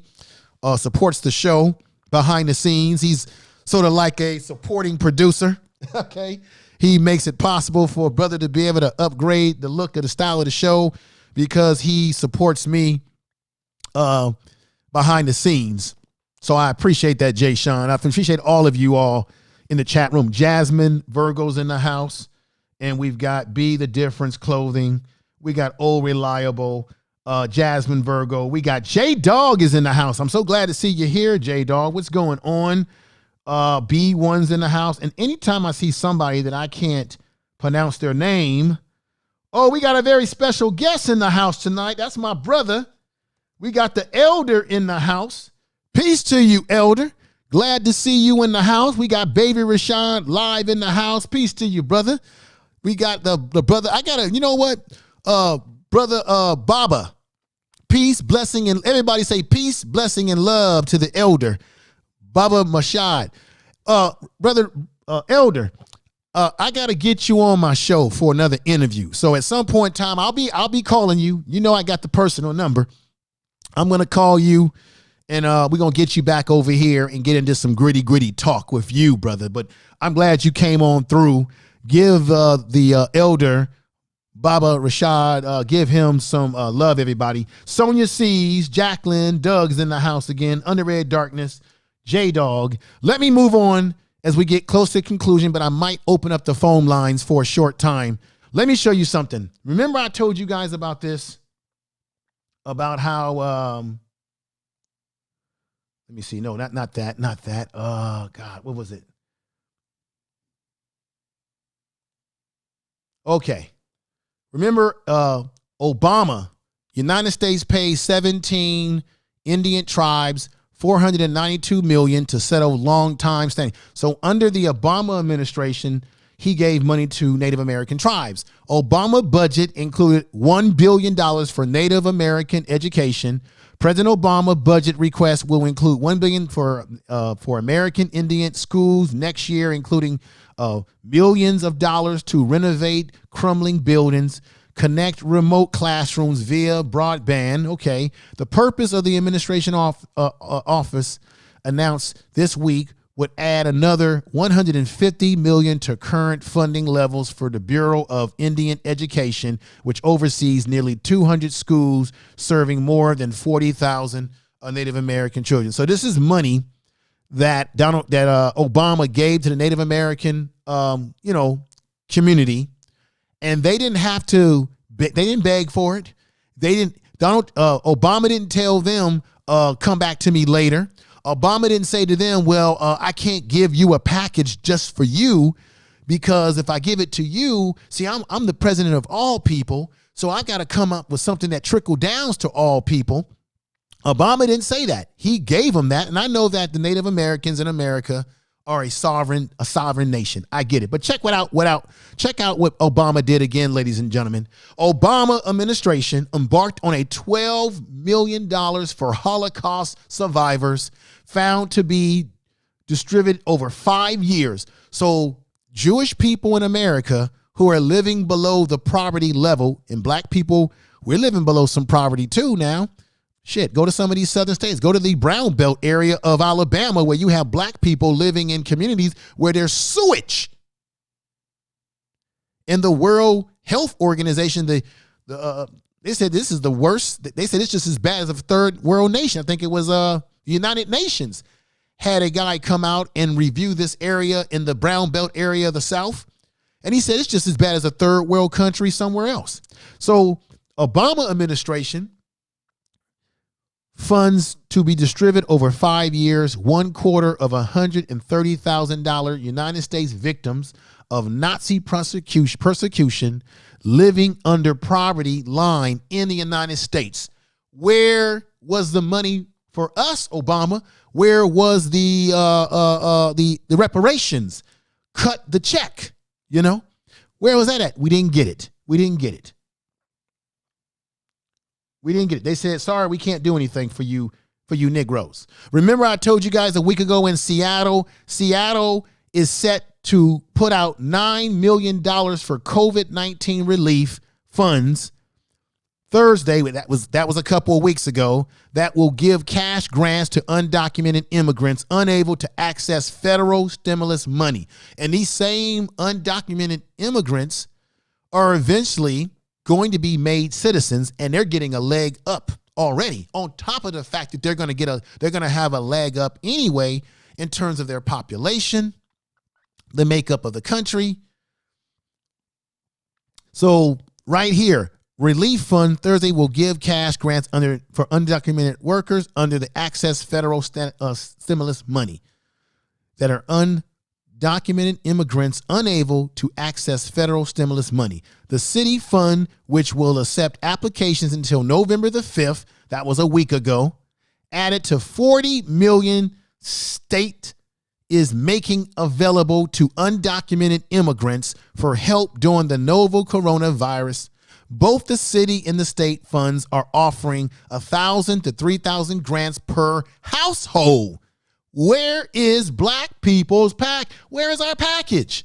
Because the last time I checked, let me see, I'm black, I'm American, I'm a citizen, I pay state taxes. Now, this didn't come from the federal government. This is coming from the local state. But wait a minute, black people, don't we pay state taxes? Don't we pay taxes? Aren't we a citizen? But other people, and they're giving money to undocumented immigrants because they are affected by COVID-19. And I get that. We don't want people spreading it around. But last time I checked, and I said this last week, didn't they say, tell me if I'm wrong or right. If I'm right, put a yes in the chat room. Didn't they say that black people were disproportionately impacted by COVID-19 because of our comorbidities and all those different things? Didn't the media say that? Didn't the scientists say that? Then where is the package? But of course, they can't even put out a second package for the whole country. And I'm talking about a package for us because we're disproportionate.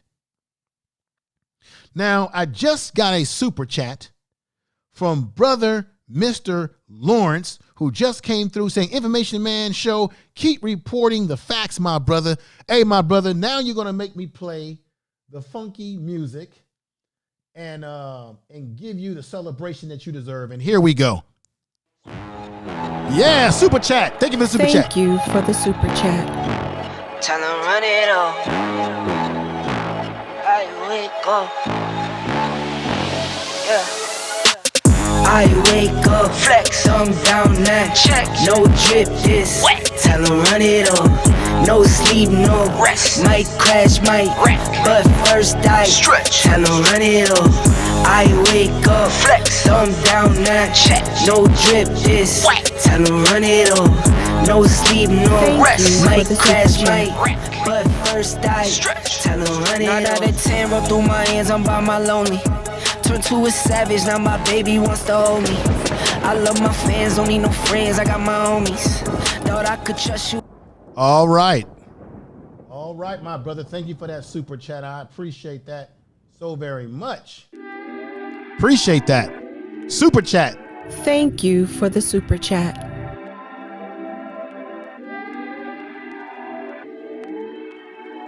All right.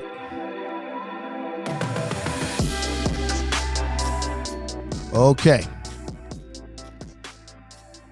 All right, everybody. Thank you for the super chat. I hope you can all hear me. I hope the sound is decent I'm always concerned about sound. You guys know I'm a picky when it comes to sound. If my sound on my mic is sounding decent to you, put a 1 in the chat room or say yes, it is. And we got discussions with Dana, who's just come in. Peace to you, sister. I appreciate you coming through. Everybody, do me the biggest favor, because we do have some content creators in the chat room right now. Take a piece of paper, a pen, whatever you can. Write people's names down.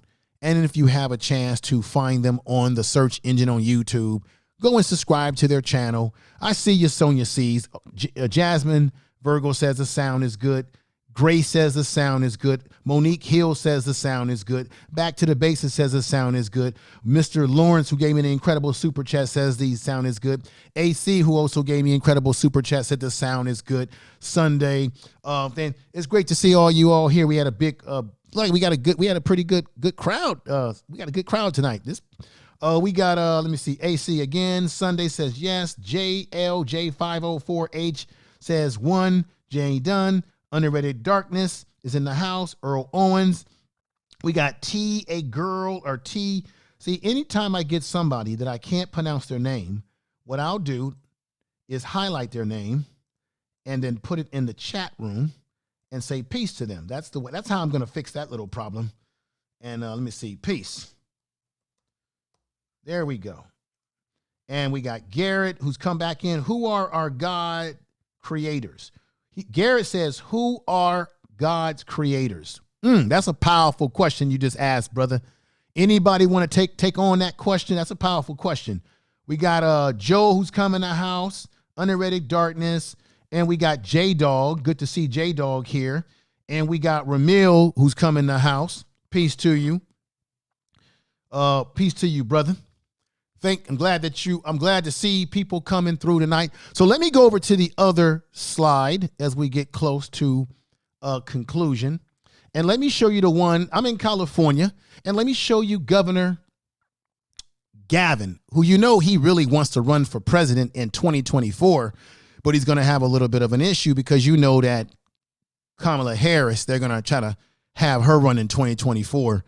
That's a whole nother futuristic situation there. But California gave cash payments to immigrants hurt by virus. California will give cash payments to immigrants living in the country illegally who have been hurt by coronavirus. Not only did they do that in California, but they also gave them housing. Once again, I live in California.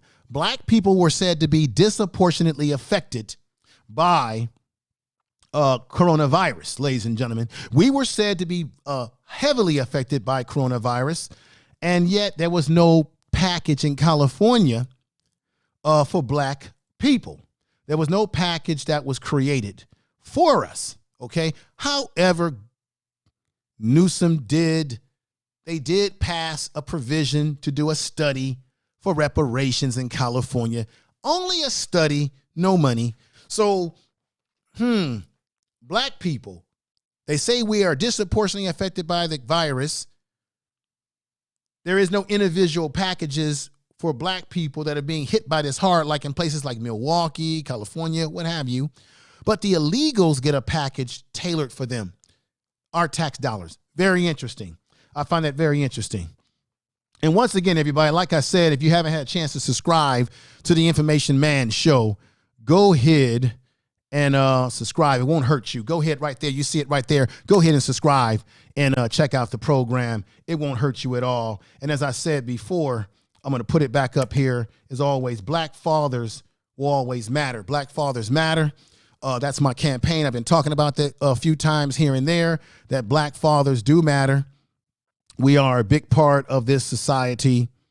And we have black fathers who are even taking care of children as single fathers, but nobody talks about that.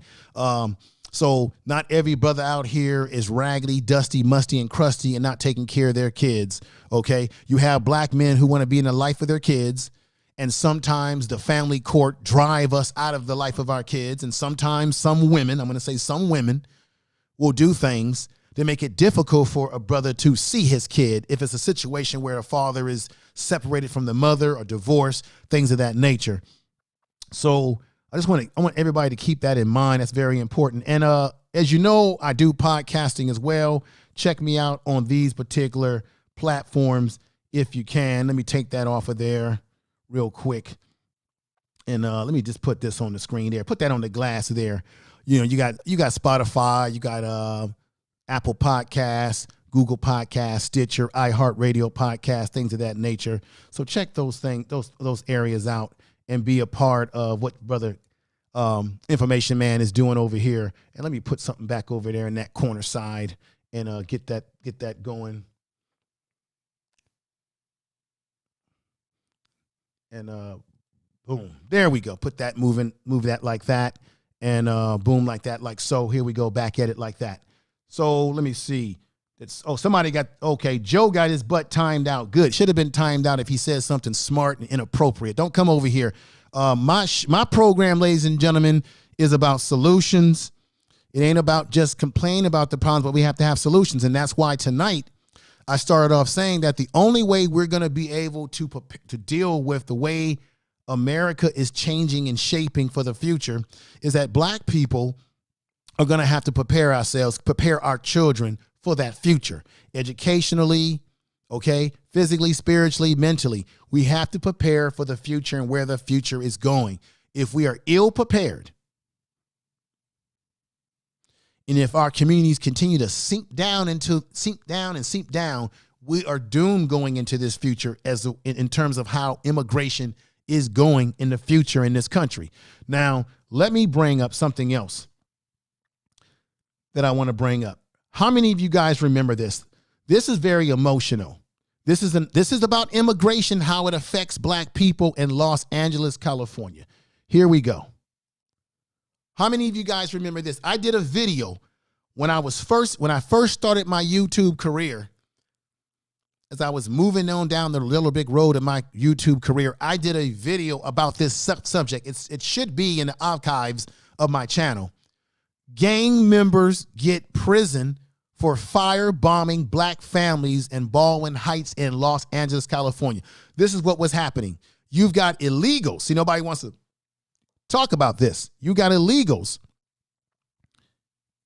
illegal immigrants, gang members who come into Los Angeles, and they were actually trying to kill black people and drive black people out of certain neighborhoods in Los Angeles. Right here on the picture, a woman and her child walks home in the Ramon Gardens housing project in Baldwin Heights in July 2016. What was happening in 2016 is that I know this for a fact because of the kind of work that I do.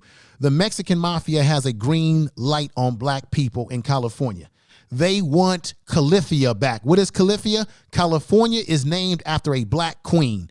The original name of California is Califia. It's named after a black woman. They want California back because they believe that it belongs to them. And when they put a green light, that means that they're telling the gang members to go into neighborhoods, drive black people out. In this case, drive black people out purposely by killing us, throwing multi-cocktail bombs into the house, meaning they put the gas fluid in the bottle, light it, and throw it through the window. And this was happening in Los Angeles. And the thing that killed me is that you don't hear any of these chicken foot politicians talking about this. Not a one. Not a one. Maxine Waters never said a word about this and didn't do anything about this. So you even had incidents in which some of these gang members would kill black young men that were football players. They weren't part of gangs.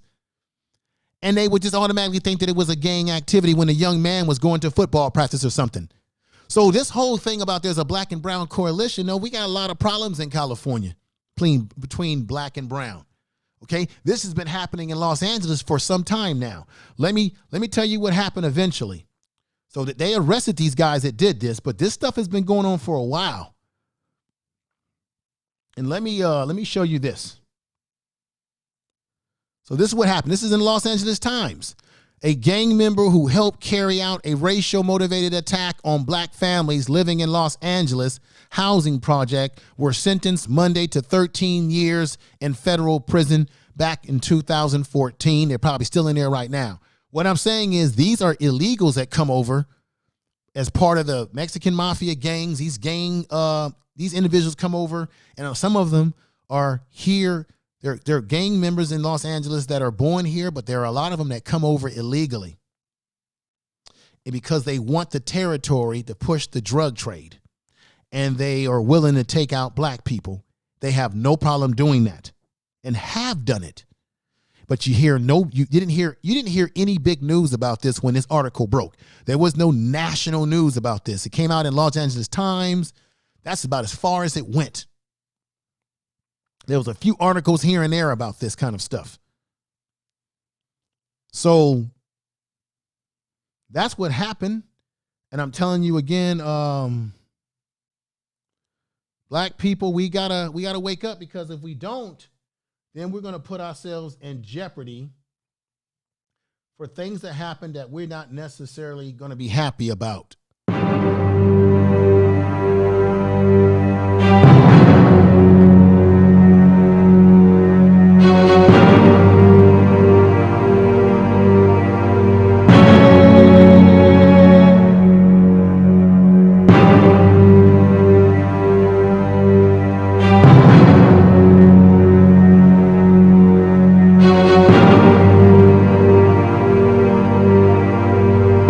Information is power.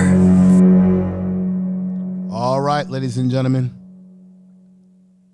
I have to, I didn't mean to give the gloom and doom, but I had to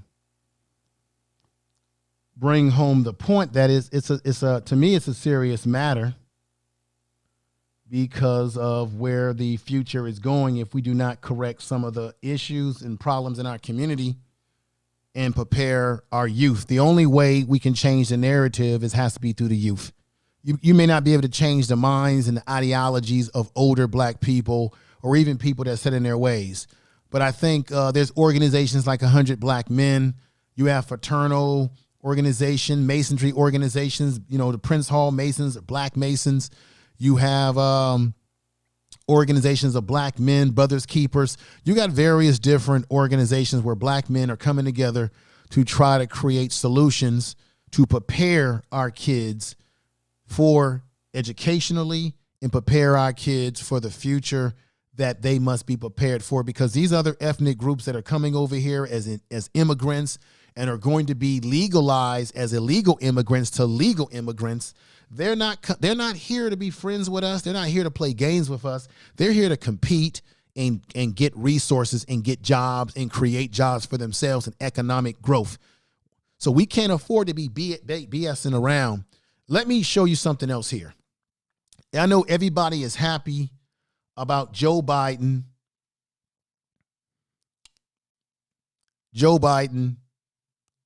becoming president. Those people that are happy about it. Because we didn't like Trump. We wanted Trump out. More people hated Trump, and I think that's why he got elected, because there were more people who hated Trump's negatives more than they hated Joe Biden's negatives. His crime bill was a complete mess that hurt a lot of black men. That's why a lot of black men weren't rocking with Joe Biden. But black people at 87% voted for Joe Biden more than any other group to put him in a situation. It was Georgia, Milwaukee, Wisconsin, Philadelphia, and Pennsylvania, where there was large black contingency that made the difference in the vote count. Now, I know people are saying that, well, there was some cheating. I'm not here to debate that, because both these parties cheat. So that's like a non-argument, because both the Republicans and the Democratic Party, they both cheat and have both cheated over the years. So to make this argument about, well, there was some cheating going on this time. Last time I checked, the Republicans are always trying to suppress the vote. So tell me something I don't know. But I read to you that in Joe Biden's plan, him and Kamala Harris are already telling you right now they're going to do something for DACA. They're going to do something for the LGBTQ community. They're going to do something for illegal immigrants and make them legal, right? And when Joe Biden was asked a direct question about what he was going to do specifically for black people, he really didn't have what you would think something to really say. He was asked a direct question. Let me put this on the screen real quick. Listen to what Joe Biden said when he was asked a direct question about what he was going to do for black people. I played this last week. We're playing it again. Here we go. Vice President Biden, do you support reparations? Look, I mean, since I haven't spoken on this, got a chance. Number one, the reason we're the country we are is because of immigration. We've been able to cherry pick the best from every single continent. The people who come here have determination, resilience. They are ready to stand up and work like the devil. We have 24 out of every 100 children in our school today is Hispanic. The idea that we are going to walk away and not provide every opportunity for them is not only stupid and immoral, but it's bad for America. They are the future of America, and we should invest in them. Everybody will benefit from it, every single American, and you should get used to it. This is a nation of immigrants. That's who we are. That's why we're who we are. That's what makes us different, and we should invest in them. Thank you, Mr. Biden. Senator Clovis. Okay, everybody, let me ask you a very logical question. Did Joe Biden answer the question? He was not asked anything about immigrants. The question was, are you prepared to do something for black people? And the simple question was the question of reparations. Now, I know there's people out there listening to me tonight who are probably saying to themselves, well, you know, you guys not going to get no reparations. Come on, why are you begging for those reparations? Well, first of all, it's a debt that the country owes black people. But let me say this. That's not my point tonight. The point is that he was asked a very direct question. He did not answer the question. He dodged and ducked away from the question. This is your new president now, black people. Did not answer the question. Instead, he talked about the immigrants, the very immigrants that I was talking about tonight, who are actually going to surpass us in numbers. Asians and Hispanic Latinos and black people are going to be down at 8 to 9% going into the future of 2050 into 2065. So he's very laser focused on immigrants, but did not have the decency to say what he was going to do for black people. Do I need to play that one more time?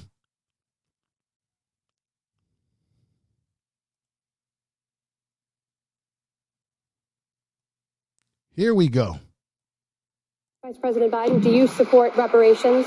Look, I mean, since I haven't spoken on this, got a chance. Number one, the reason we're the country we are is because of immigration. We've been able to cherry pick the best from every single continent. The people who come here have determination, resilience. They are ready to stand up and work like the devil. We have 24 out of every 100 children in our school today is Hispanic. The idea that we are going to walk away and not provide every opportunity for them is... So there you have it. He got very emotional and very vandastic in him saying about the immigrants are hard working. They work like the devil. We're going to be committed. Wait a minute. Don't black people in America work hard? Didn't we build a country? Don't we pay taxes? Didn't we put your butt in office at 91% of black women voting for you, 80% of black men voting for you, 87% of the black community overall voting for you, which did not change from a couple of years ago when Hillary Clinton ran for president. Having black men still been kind of loyal, even though we took a lot of criticism by even our own people in the Democratic Party that we were all voting for Trump. No, not all of us voted. I mean, last time I checked, it was 18% of black men who voted for Trump. It moved up from 13% to 18%. It might be a little bit higher now because of votes coming in. But for the most part, black people put your ass in that damn White House along with Kamala Harris. And the best you can tell us at that time, this was a video from when he was running to get the nomination, in which it was Clyburn. Let me put this picture up here. Clyburn was the one who was buck dancing. Let me go back to my media. And we got Clyburn up here. Let me put this up here.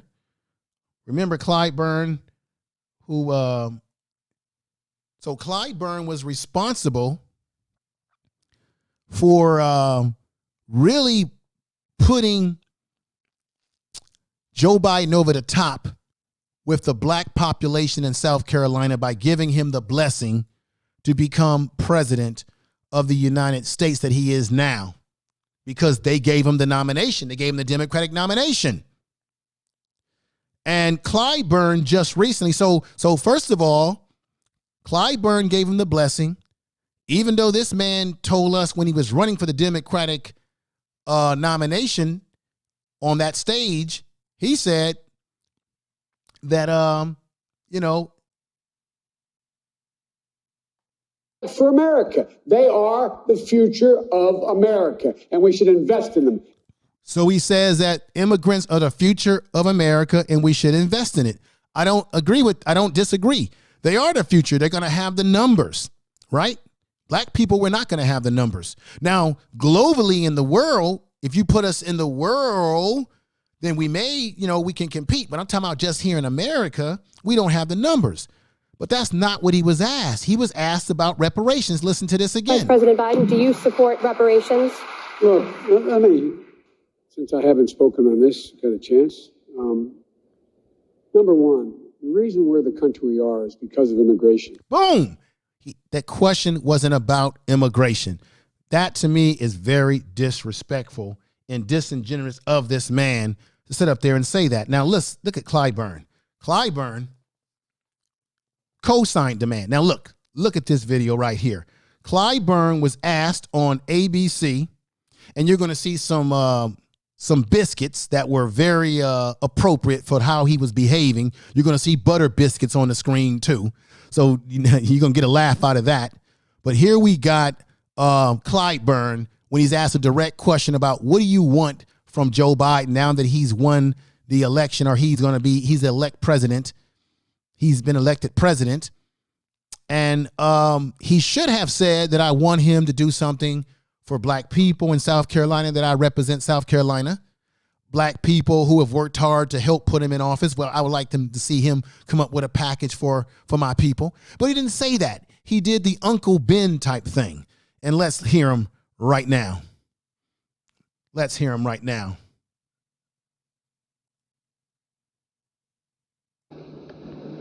Pay me back. Now, let me play this back again and let you hear. Here we go. How do you want Joe Biden to pay you back? Pay me back? No. I don't want anything out of this. He says, pay me back. I don't want anything out of this. Wait a minute, Clyburn. You're supposed to represent, you're a part of the Congressional Black Caucus. You're supposed to represent black people. You're specifically supposed to represent the black people of South Carolina. So you should be saying that you want him to do something for the people of South Carolina that put him in the nomination in the first place, Clyburn. All I want is a country that my children and grandchildren can be able to develop in and be able to pursue their dreams and aspirations. I've been around. I'm full scores. I'm beyond the promise. So I'm not. You see those butter biscuits? That is so fitting to the behavior of Clyburn. And you heard him say that he doesn't want nothing. All he wants is his kids. He didn't say the people that he represents in South Carolina. He says, I want my kids to be prospered. I want my kids to do well. That's all he said.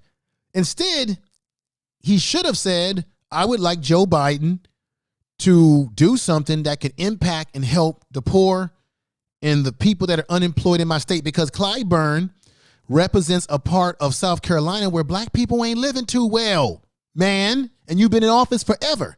See, some of these black politicians, we got to get rid of them. Some of these old heads need to go immediately because they're not doing a very good job.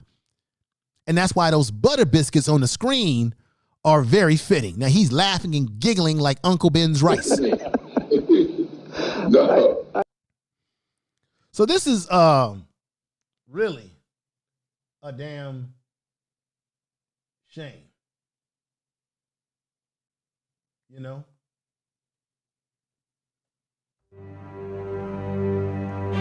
It's a damn shame.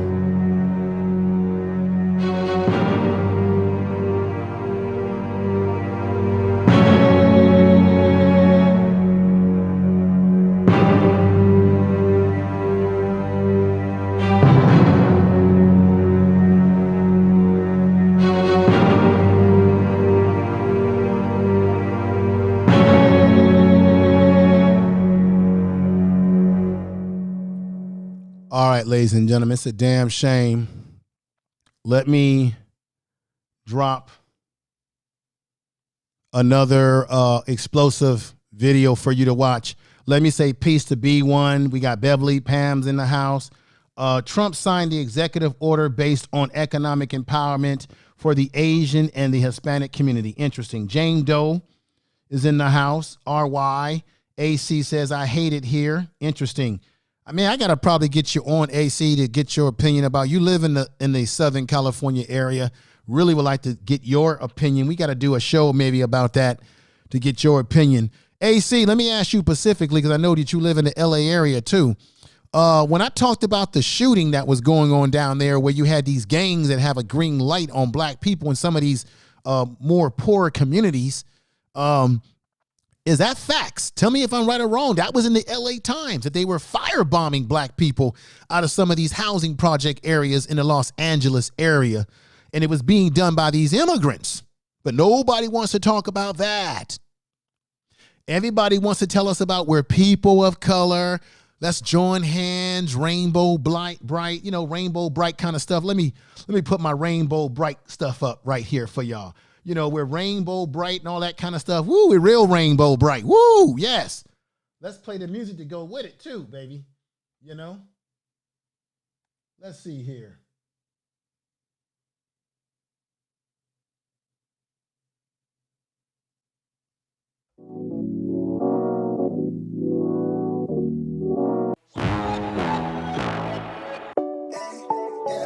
No, I really can't complain. Rainbow bright, ladies and gentlemen. Everything is straight. Tell the truth. Wave. I'm in it for keepsake. In the field with the Rainbow bright. Beat freak with the bare face and a slick tongue. That's what she say. She look good. She a big tease when she bite lip with the wink face. Hella bad when she throwing it back. She bring that my way for the team play. For Pete's sake, I'm above average. I padded my stat. I got it mad at what you say. I'm the 2010 yellow LeBron James off the bat boy, type of bad boy. All right, ladies and gentlemen. So now you saw the rainbow bright. So they're telling us we're people of color. We're rainbow bright. We're Black Lives Matter. We're intersectional. Everybody join hands. Rainbow bright. I can rainbow loving. Brown and black. Yellow and white. Hold hands. They're telling us we're all these little rainbow things, and I'm telling you, no, we're not. America is not a melting. Look, America, when I was a kid, how many of you were told this? That America is a melting pot. No, it's not. America is a salad bowl. What is a salad bowl? We are a country made up of tomatoes, lettuce. It's all thrown in there, but it's not coming together with chemistry. A melting pot is something which means people come together in unison. We're on the same page. We're of the same likeness. A salad bowl is just things thrown together randomly. You just throw a bunch of stuff in that bowl, but some of that stuff don't even go together, okay? It ain't even working together. It ain't even on the same page. That's what I'm talking about. Now, the next thing I want to show you in my presentation here, before we get to this end of the presentation, is going back to what I was telling you about the firebombing in Los Angeles. This brother that's speaking is named Terry Anderson. He spoke at some, I think it was either a sort of a state of the, not a State of the Union. I think he was either in Los Angeles or he was in Washington, D.C. speaking at a conference. It was on C-SPAN. It's about 2 minutes and 17 minutes, and he's telling you the things that are going on or were going on in Los Angeles at that time. And it hasn't changed. It hasn't changed still. And I want you to hear what he's saying. And with that, here it comes. Here comes the breaking news report from this brother right now as it relates to how immigration does affect black people. And here we go.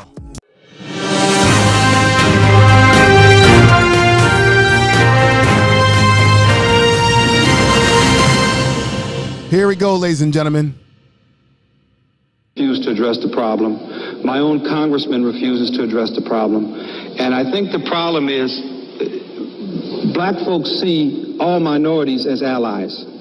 And this is not the case. These people are not here for our common good. They're here for their own good. Where I don't have any ill will towards anybody, I also want to look out for my race. I'm a black American. I've never used a hyphen. But I will refuse to turn my back on my race and see what's going on in South Central to my people and let these people come in here and just take over. I'm not going to sit back and watch it. And I think it's a terrible thing, a horrendous thing for anybody to see this going on and say, well, he's a minority like me, so I won't speak up. I don't care where he comes from. The key to this whole thing is stop the denial, stop the alliances of, in other words, he's a minority like me, so I can't speak up against him. If this was white folks committing these lynchings to us in South Central, what's going on, there would be an outrage in this country. We have had firebombs thrown through windows. We have had people's cars burned in the driveway because they happened to move into the wrong communities. We had a lady who moved to East LA, came to the state from the South, not knowing what East LA was. It was an all-Hispanic community. She wasn't there one day. We had another man who was burned out of his house in Torrance last year. We had 5 murders in Hawaiian Gardens just because the people were black. This would not be tolerated if this was white on black crime. But the fact that these people come here, and it's the numbers, sir, it's the numbers. They come here in the numbers, they build up the Hispanic community, and they get this sense of power against us. And there are race riots in the schools every day in Los Angeles. It never makes the media.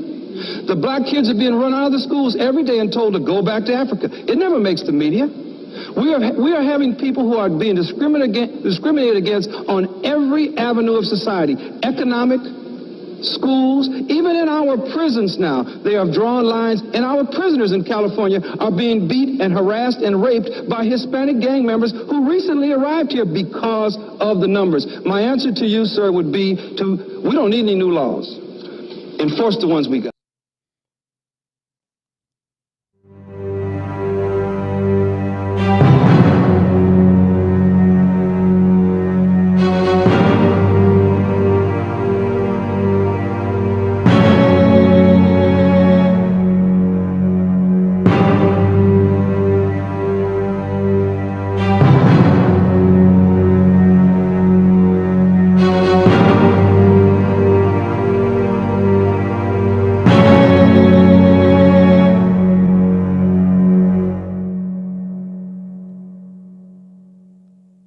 That's what I'm talking about, ladies and gentlemen. There is a problem. There is a problem. Like I said, in Los Angeles, has been happening for a long time. I put those video and pictures up for dramatic effect that I put up a few times tonight because I think I'm trying to drive home a point here that the alarm needs to be sound very loudly, and I do mean loud, or the bell needs to be sound again. You are listening to Information Man. Please make sure to subscribe to his channel. The alarm needs to be sound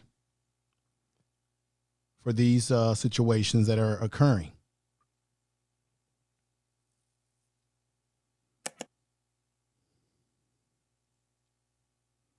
And it's happening, and it's not a joke. So what I'm going to do is a follow-up to this, because people always are saying, well, what are the solutions? We got Mr. Lawrence, who says, great show, Information Man. This needs to be talked about. Thank you, brother. What I'm going to do as a follow-up to this is I'm going to go for solutions. I'm going to do a video in which I'm going to identify legitimate black organizations, or I want to focus on black male organizations because a lot of people say that black men are not doing anything. And I'm going to show you what black men of like mind are doing, not just talking about it, talk is cheap, but are actually doing, because I'm a solution-based guy. That's why when I get on panels on YouTube and talk to various brothers on YouTube, I don't do well in situations on panels where people can give you history, they can talk about history, they can give you numbers, data, but then when you say, what's the solution, or you try to talk about what could be a solution, then they want to sort of come down on you. And they come down on you usually because they don't have a solution themselves, because they're not solution oriented. And then when you ask them, what organization or what are you doing to make a difference, since you they can't answer because they're not doing anything. And I've been saying over and over again, even if you don't want to get your hands dirty and roll up your sleeves, and you don't want to go into some of these communities, or you just don't have the time because you're busy raising your family, which is your first duty. Your first duty is to protect the children and the wife and the women and the young men that are under your shield. That's your wife, your son, your daughter. That's who you have responsibility to first. But other than that, you could sponsor an organization that is actually doing the work that you don't have time to do if you like. So I'm going to go into that. I want to go into 100 black men. What are they doing? A lot of us talk about the black fraternities and sororities, the boule, whatever you want to call it. We may have negative things to say, but they're actually doing a lot more than just stepping and dancing. They're doing some shit out here that people are not even aware of that needs to be brought out. I know Prince Hall Masons, which are black Masons. They do incredible things. So, and then there are brothers out here who do grassroots work that never get any attention brought to them. So I want to talk about what these groups are doing and how they're helping young men. And then there's women's groups that are getting young ladies into STEM, and there's organizations that are getting young black males into STEM. There are a lot of things that are happening. See, I don't look at the black community with one lens and say, this is what the black community is because we got some single parent mothers, or we got some ratchet stuff happening here. Okay, that's the whole black community. No, it's not. That's an aspect of black life in America. And then you have black people in those communities that are trying to strive for the best, while you got those that are not and those that are. See, we talk about black people in a negative way in these kind of communities as if black people are the only ones living in that way. What about white trash? What about white people who live in trailer parks, right? White people came up with the word white trash to identify white people that are poor and beneath white people that are rich and middle class, right? You can go back east in some of the eastern cities and you can see white ghettos, or places where white people live where they're living poor and ratchet. So that's why we got to be very careful when we keep putting black people in this blanket as this is what black people are. These are the communities that we all live in. Yes, black people overall in our wealth gap, we are struggling. The black people that are doing good, that are making a lot of money, that are living in the middle class, upper middle class, or high class, they're doing well, but there's a lot of us that ain't doing well. That cannot be denied. That has to be acknowledged.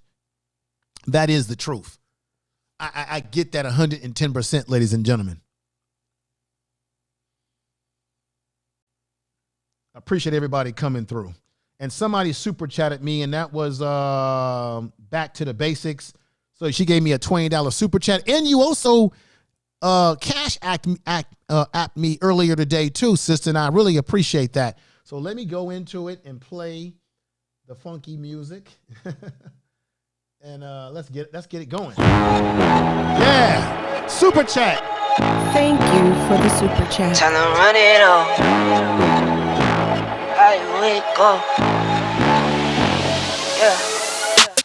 I wake up, flex, thumb down now. Check, no drip this. Wet. Tell them run it up. No sleep, no rest. Might crash, might wreck. But first I stretch. Tell them run it up. I wake up, flex, thumb down now. Check, no drip this. Wet. Tell them run it up. No sleep, no rest. Might crash, might wreck. But first I stretch. Tell them run it up. 9 out of 10 roll through my hands, I'm by my lonely. Super chat. Two is savage, now my baby wants to hold me. I love my fans, don't need no friends, I got my homies. Thought I could trust you, I find out you tried to zone me. I'm number one up on that court, I'm Nick McGrady. The first one in, the last one out, can't call me lazy. Put in my... Woo! Thank you for the super chat again. Appreciate that. Everybody that super chatted me tonight, I appreciate it. And I give you all a clap. Thank you.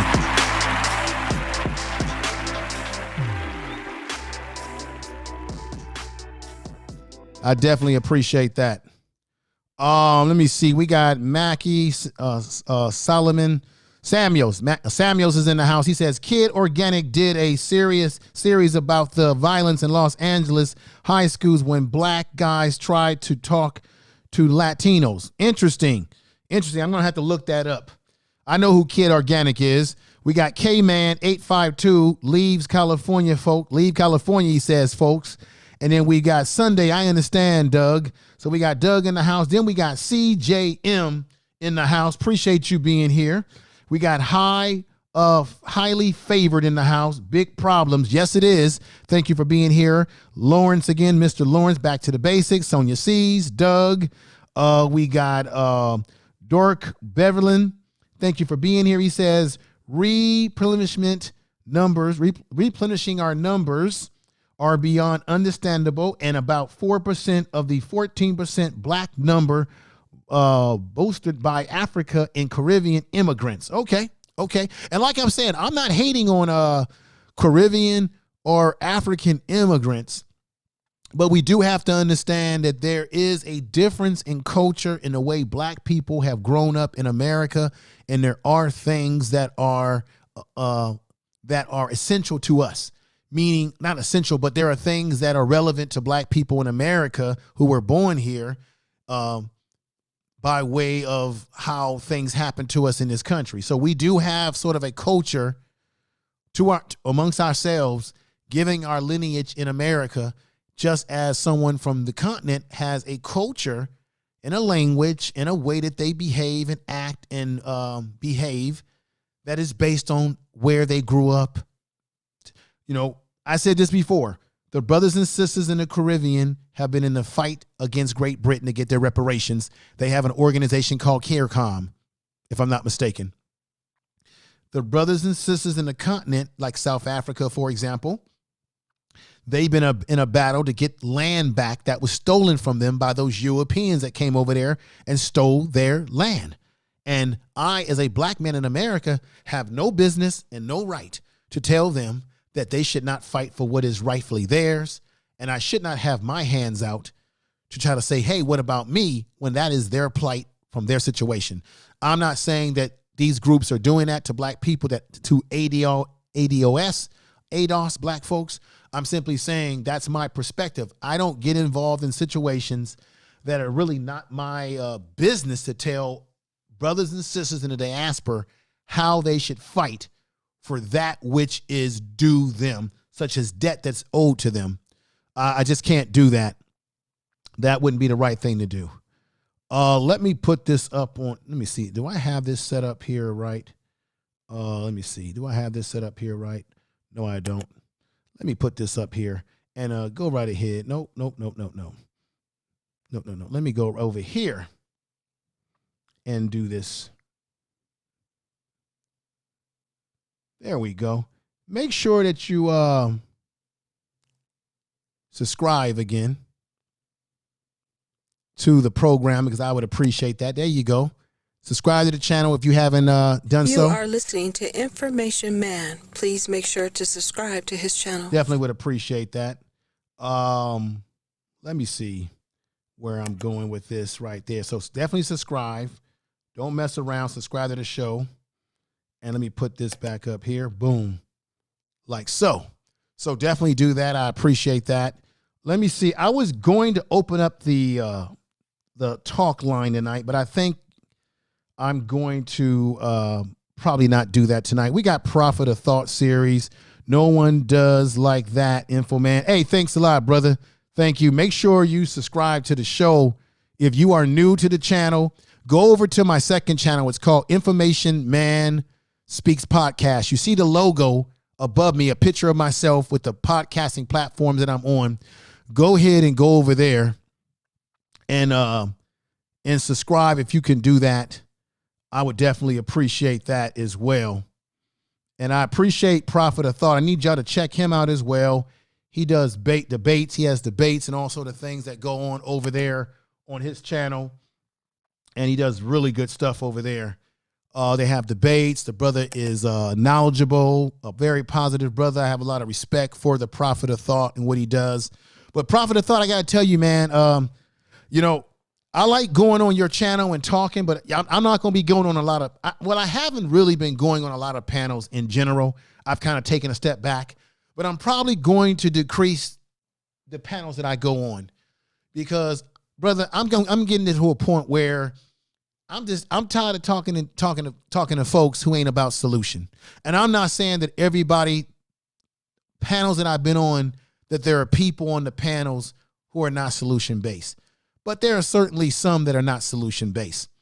And let me just say this. I'll go on panels, but I really don't have a lot of patience to talk to people who are not solution based. I'm talking to you right now, brother, prophet of thought. I'm sick of non-solution based black folks, because we got, after doing this show tonight, looking at the numbers that's hitting in the future with immigration, and some of us ain't going to be alive to see some of this future or to see whether it happens or it doesn't happen. It still doesn't change the fact that we need to prepare our families. We need to get our kid. We can't afford to let our kids grow up and don't get them and they don't have education, or they don't have any kind of work skills, or they're not driving towards being a business owner. We just can't let our kids fly in the wind. I know some of our kids have this basketball dream, this hoops dream, and this NFL football dream. Not all of our kids are going to be in the NFL. Hell, you have a better chance of becoming a brain scientist than you do a professional athlete. It doesn't mean that you crush people's dreams, but we got too much at stake for the future, because these other immigrant groups are not playing with us. They're here to compete. Their numbers are going up. And when they come over here, they're getting assistance that we're not getting. And in some cases, they're being told to stay away from black folks. They don't show no respect towards us. And I'm going to say this again. If you want to put these what do we call them? These beauty supply stores out of business that are run by Koreans, for the most part, a lot of the the Korean beauty supply stores, I've seen this for myself firsthand. They treat black people poorly. They're very disrespectful to us. You know how you deal with them? You don't do any violence.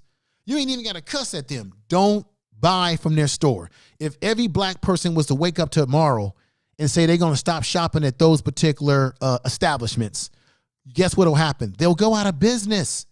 They'll shut down shop. See, there's a lot of things that are in our control too, black people, when it comes to who we spend our money with and who we give our money to. There's a lot of things that are in our control if we just wake up. We talk about being black first. We talk about these things. Come on, wake up. Now, I'm going to be honest here.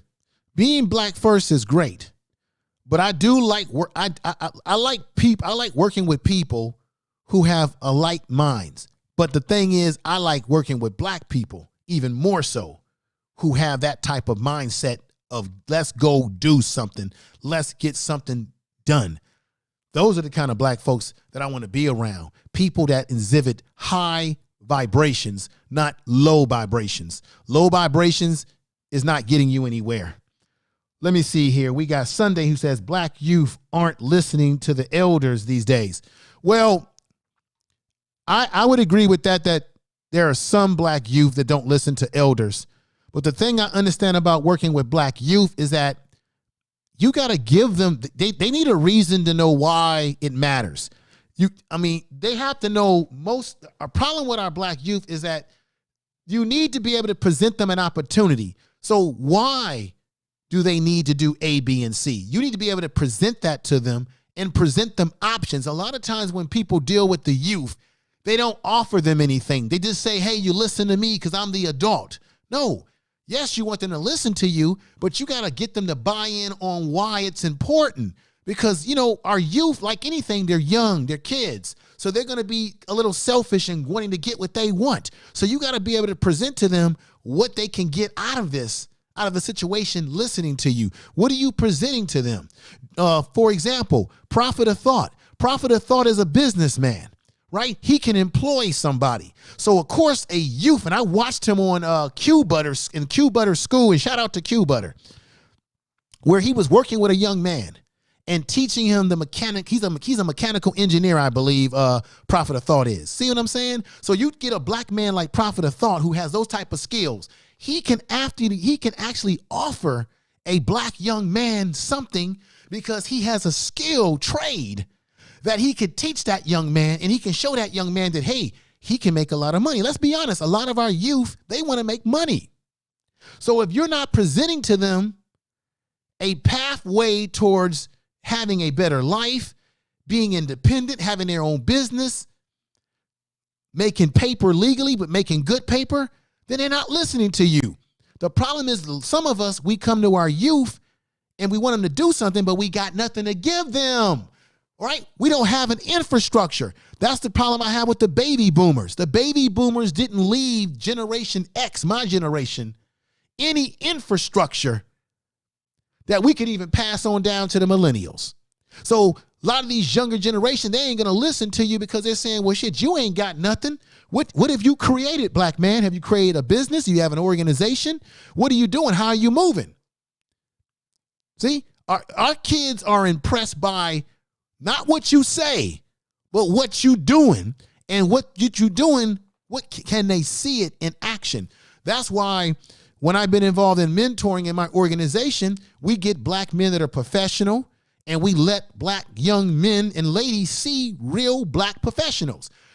Me talking to a young kid saying, you can be a doctor doesn't have the same effect if I can put a black doctor right in their damn face that can mentor them and show them everything they need to do. Action.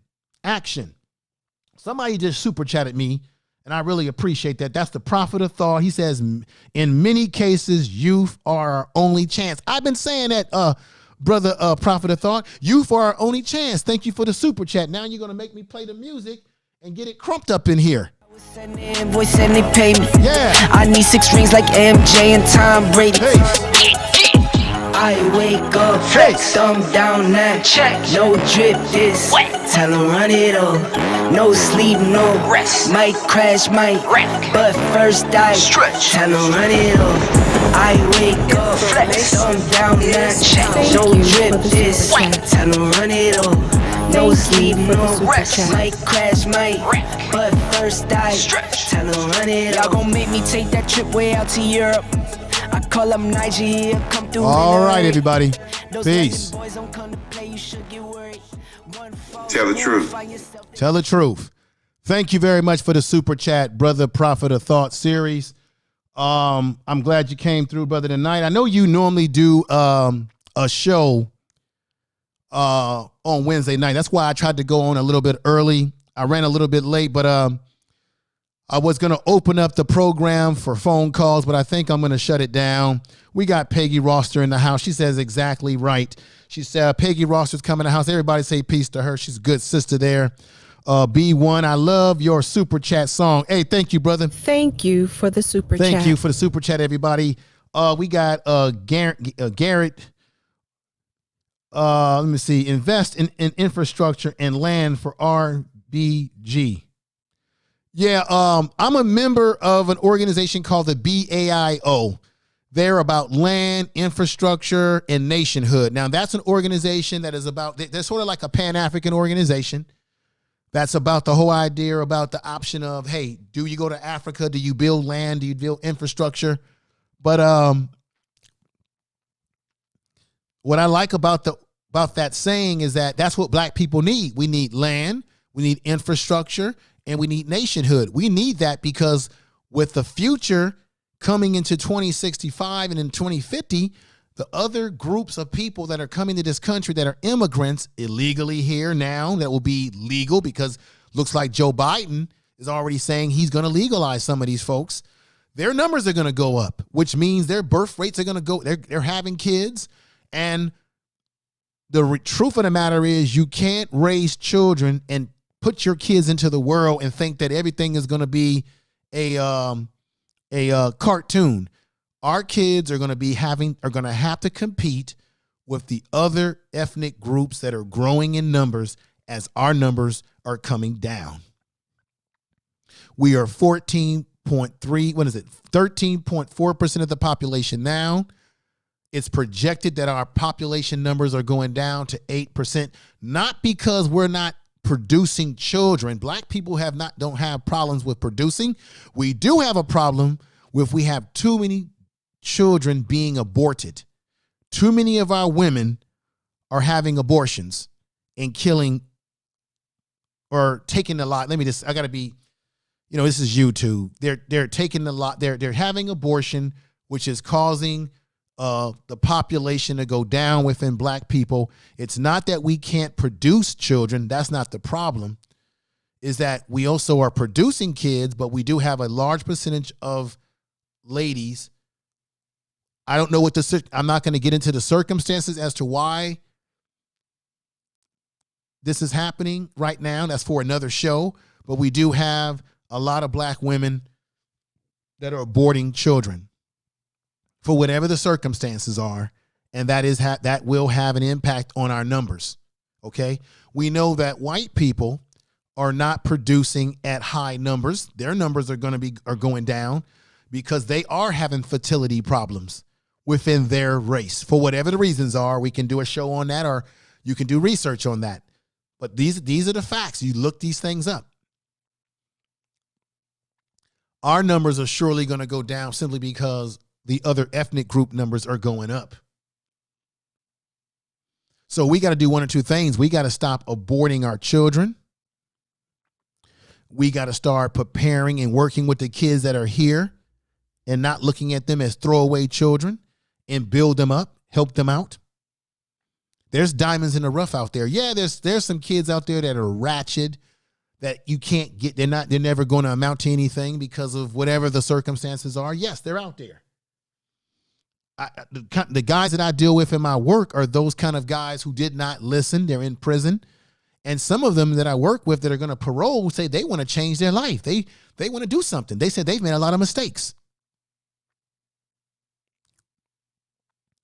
So these are things that we have to look at. What's going on, Marlo's music channel? Yeah, Planned Parenthood, Marlo, did a lot of damage to black people. And you know, Planned Parenthood was connected to, what was that white woman? They were connected to eugenics. Eugenics is what gave birth to psychology. Eugenics was about marginalizing and underestimating and saying that certain groups of people were unfit, that we were morbid in our brains. Who did they label that as? They labeled black people as that. So eugenics was a horrible thing that played its role into Planned Parenthood when they were trying to genocide black children, even at that time. And you notice they put a lot of these Planned Parenthood facilities, they always have them in areas where we live at, especially the low-income areas. Isn't that something? Isn't that just something? And let me just tell you something let me tell you this too. And this is another breaking news. This is another breaking news.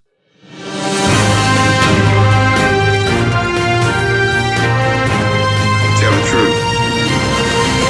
Information is power. Another breaking news is there was a study, and I'm probably going to do a show on this. There's so much content that I got to do for you all. I believe there's information out there that shows, there's data that shows that more black babies end up dying during childbirth, or when there's prenatal care, they're being watched by white doctors. More black kids are dying under white doctors' watch and during pregnancy where you have white doctors versus white kids when they're being handled by white doctors. Did you hear what I say, ladies and gentlemen? Let me say something that my man, Brother Keedy, said, that although we're concerned about this virus and how it's affecting the country and the world, do you know that there are more people who die from medical malpractice? Huh? Did you hear what I said? You have a lot of people that are dying in this country due to the medical practice of the medical establishment. Nobody talks about that. I'm going to do a show on that. Now, as a reminder, as I get ready to conclude the program tonight, as a reminder, on that chart, you see that chart up there, ladies and gentlemen? Remember, black people are most likely, this is what hurts our population. This is what's hurting our population too. Not only is it abortions, not only is it doctors mistreating and mishandling the childbirth of black children in this country, that's hurting us too. It's a lot of external things that are hurting us and internal. But you also have black people who are most likely to be killed by police or shot by police, 3 times more likely to be killed by police than white people. 1.3 times more likely to be unarmed compared to white people. So on that chart, you see the red mark. That's how high it is for black people. Hispanics are at the orange mark. White people are on the blue mark. So black people who are 1.3 times more likely to be killed by police unarmed are right there. Look how high it is on that red mark. Black people who are more likely to be killed by police than white people is very high. And you know what's crazy about this is that you do know that white people are shot. They say that white people are shot more by police, but a lot of times when white people are shot by police is because those white people have weapons and they're shooting back at the police. But black people don't even have to have a gun, and we're being killed 3 times more. Now think about that. Put that in your mind. Let me put this up here to remind you. African American. The term African American is a federal government term describing property, not a race. I brought this up way long time ago, folks. African American is a federal government term describing property, not a race of people. Property has no race, no classification. Property has no human right. Example, Trayvon Martin was considered property owned by the United States of America. So check that out.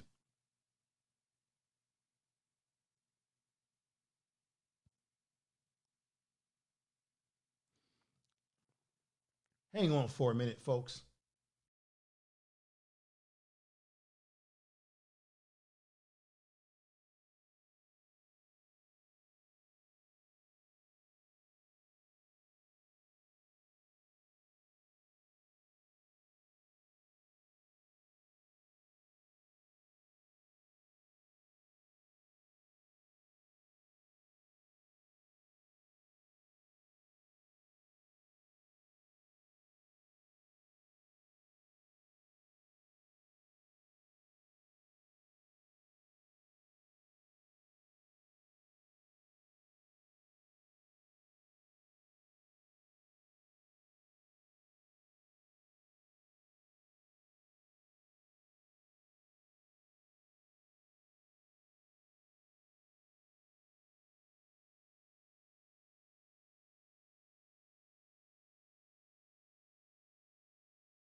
Okay, can you all hear me? No audio right there? Sorry about that. I just rebooted the audio. Something went wrong with the audio. Sorry about that. Can you hear me now?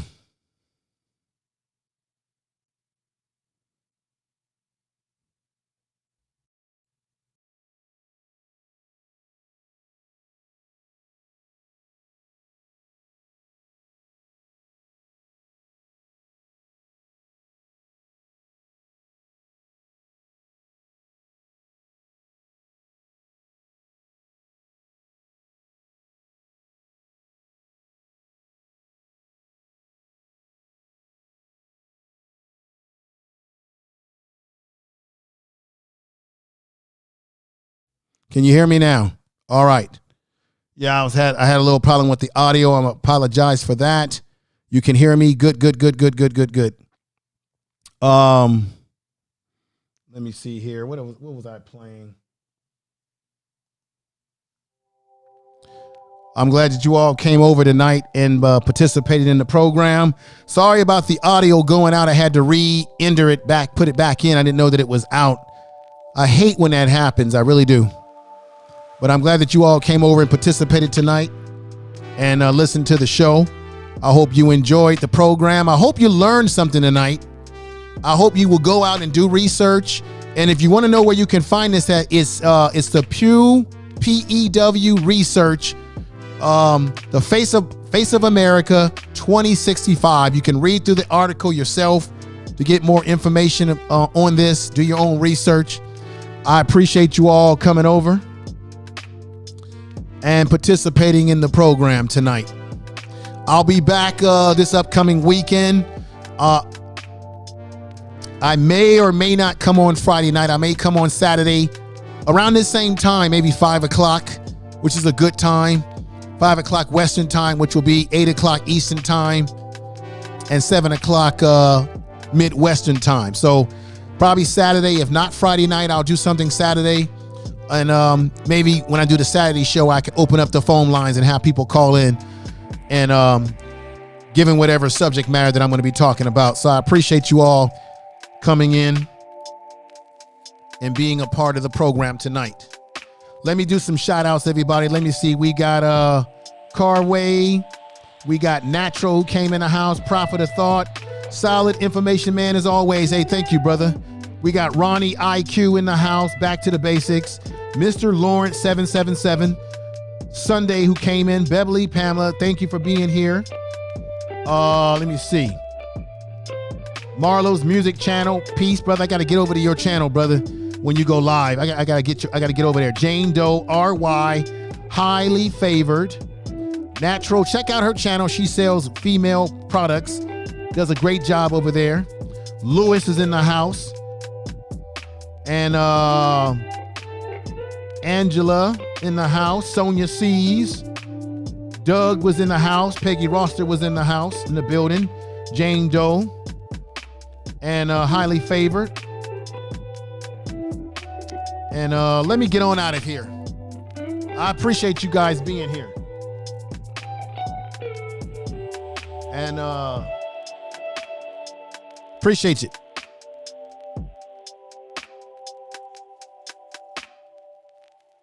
Right. And here we go, ladies and gentlemen. Take care.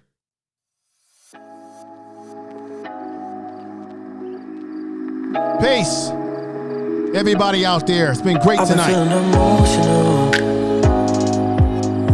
thinking about you, thinking about you, ladies and gentlemen. Thank you.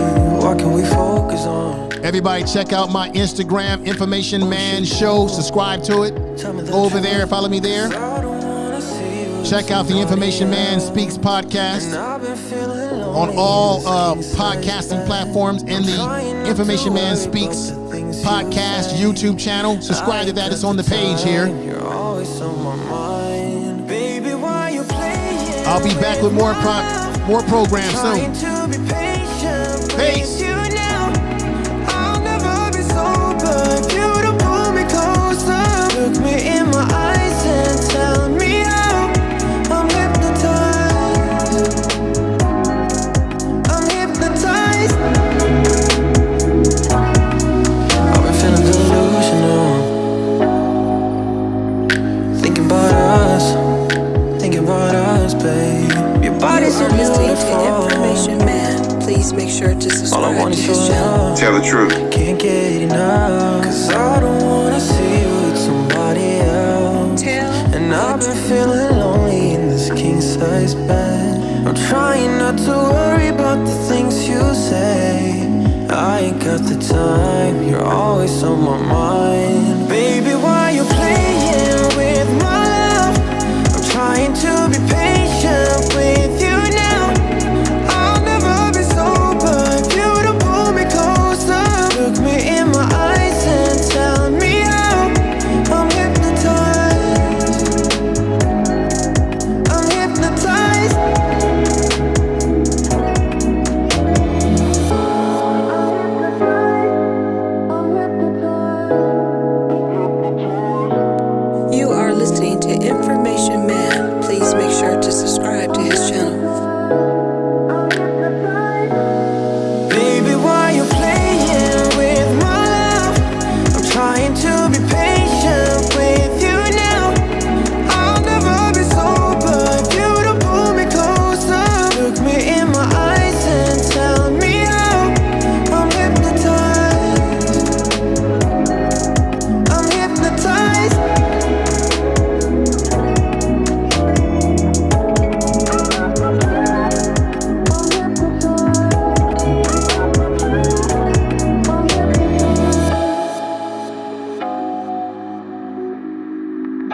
I can be so selfish, spend more time when meeting your friends.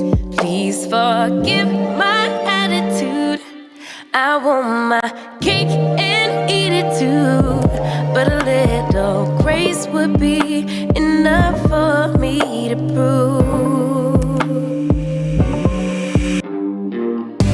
that, baby, you the remedy.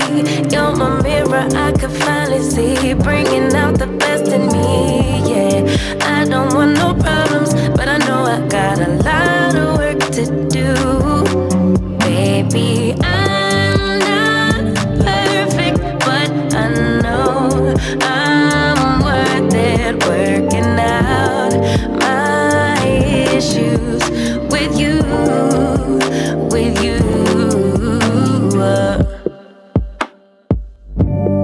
Crutches, I be holding crutches, can't let go of any mistakes. Distant, sometimes I get distant, stay away as long as it takes. Forgive my attitude, I need my cake and eat it too, but a little time will be enough for me to prove that, baby, you the remedy. You're my mirror, I can finally see, bringing out the best in me. Yeah, I don't want no problems, but I know I got a lot of work to do. Baby, I'm not perfect, but I know I'm worth it, working out my issues with you, with you. My highs and my lows, it's part of being human. Can you weather the storm? I'm starting to believe you can, 'cause baby, you the remedy. You're my mirror, I can finally see, bringing out the best in me. Yeah, I don't want these problems, I know I got a lot of work to do. Baby, Please make sure to subscribe to his but I channel. know I'm worth it, working out my issues with you, with you.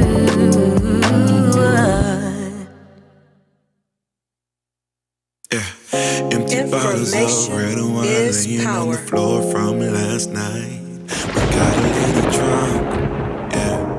Now I'm a little numb. Spending hours by your bedside, talking till it's dark out somehow. Can get you off my mind. Don't wanna say goodbye, bye, bye, bye. Maybe we should take it slow. I don't feel too comfortable jumping into something new right now. Yeah, I don't really know anymore how to feel something again. Think I'm just scared of falling. Don't wanna go all in. I don't really know anymore how to be more than your friend. Think I'm just scared of falling. Don't wanna go all in. Early mornings in your dome, I'll be sneaking out the door while the sun rises. 'Cause I ain't got the time, yeah, can't tell another lie. And baby, I know you want more than this, but you know I can't afford your kiss. So I'm staying for the night, but then I gotta say goodbye, bye, bye. Maybe we should take it slow. I don't feel too comfortable jumping into something new right now. You are listening to Tell the truth. Please make sure to subscribe to his channel. Tell the truth. I'm just scared of falling.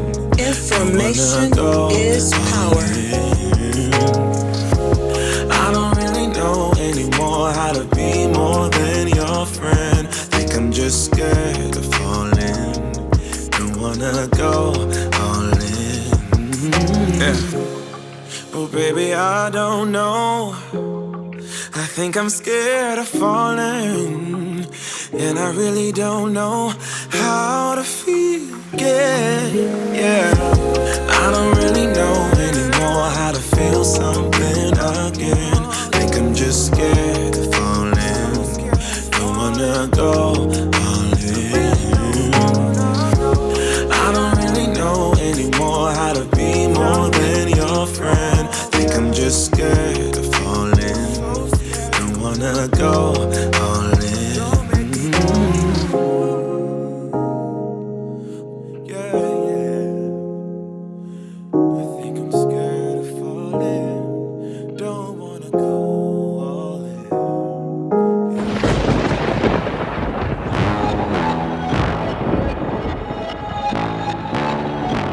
Tell them run it up. I wake up. Yeah. I wake up, flex, thumb down now. Check, no drip, this wet. Tell them run it up. No sleep, no rest. Might crash, might wreck, but first I stretch. Tell them run it up. I wake up, flex, thumb down now. Check, no drip, this wet. Tell them run it up. No sleep, no rest. Might crash, might wreck, but first I stretch. Tell them run it up. 9 out of 10 roll through my hands, I'm by my lonely. Turned to a savage, now my baby wants to hold me. I love my fans, don't need no friends, I got my homies. Thought I could trust you, I find out you tried to zone me. I'm number one up on that court, I'm Nick McGrady. The first one in, the last one out, can't call me lazy. Put in my hours, send the invoice and they pay me. I need 6 rings like MJ and Tom Brady. I wake up, flex, thumb down now. Check, no drip, this wet. Tell them run it up. No sleep, no rest. Might crash, might wreck, but first I stretch. Tell them run it up. I wake up, flex, thumb down now. Check, no drip, this wet. Tell them run it up. No sleep, no rest. Might crash, might wreck, but first I stretch. Tell them run it up. Y'all gon' make me take that trip way out to Europe. Call up Nigeria, come through in a hurry.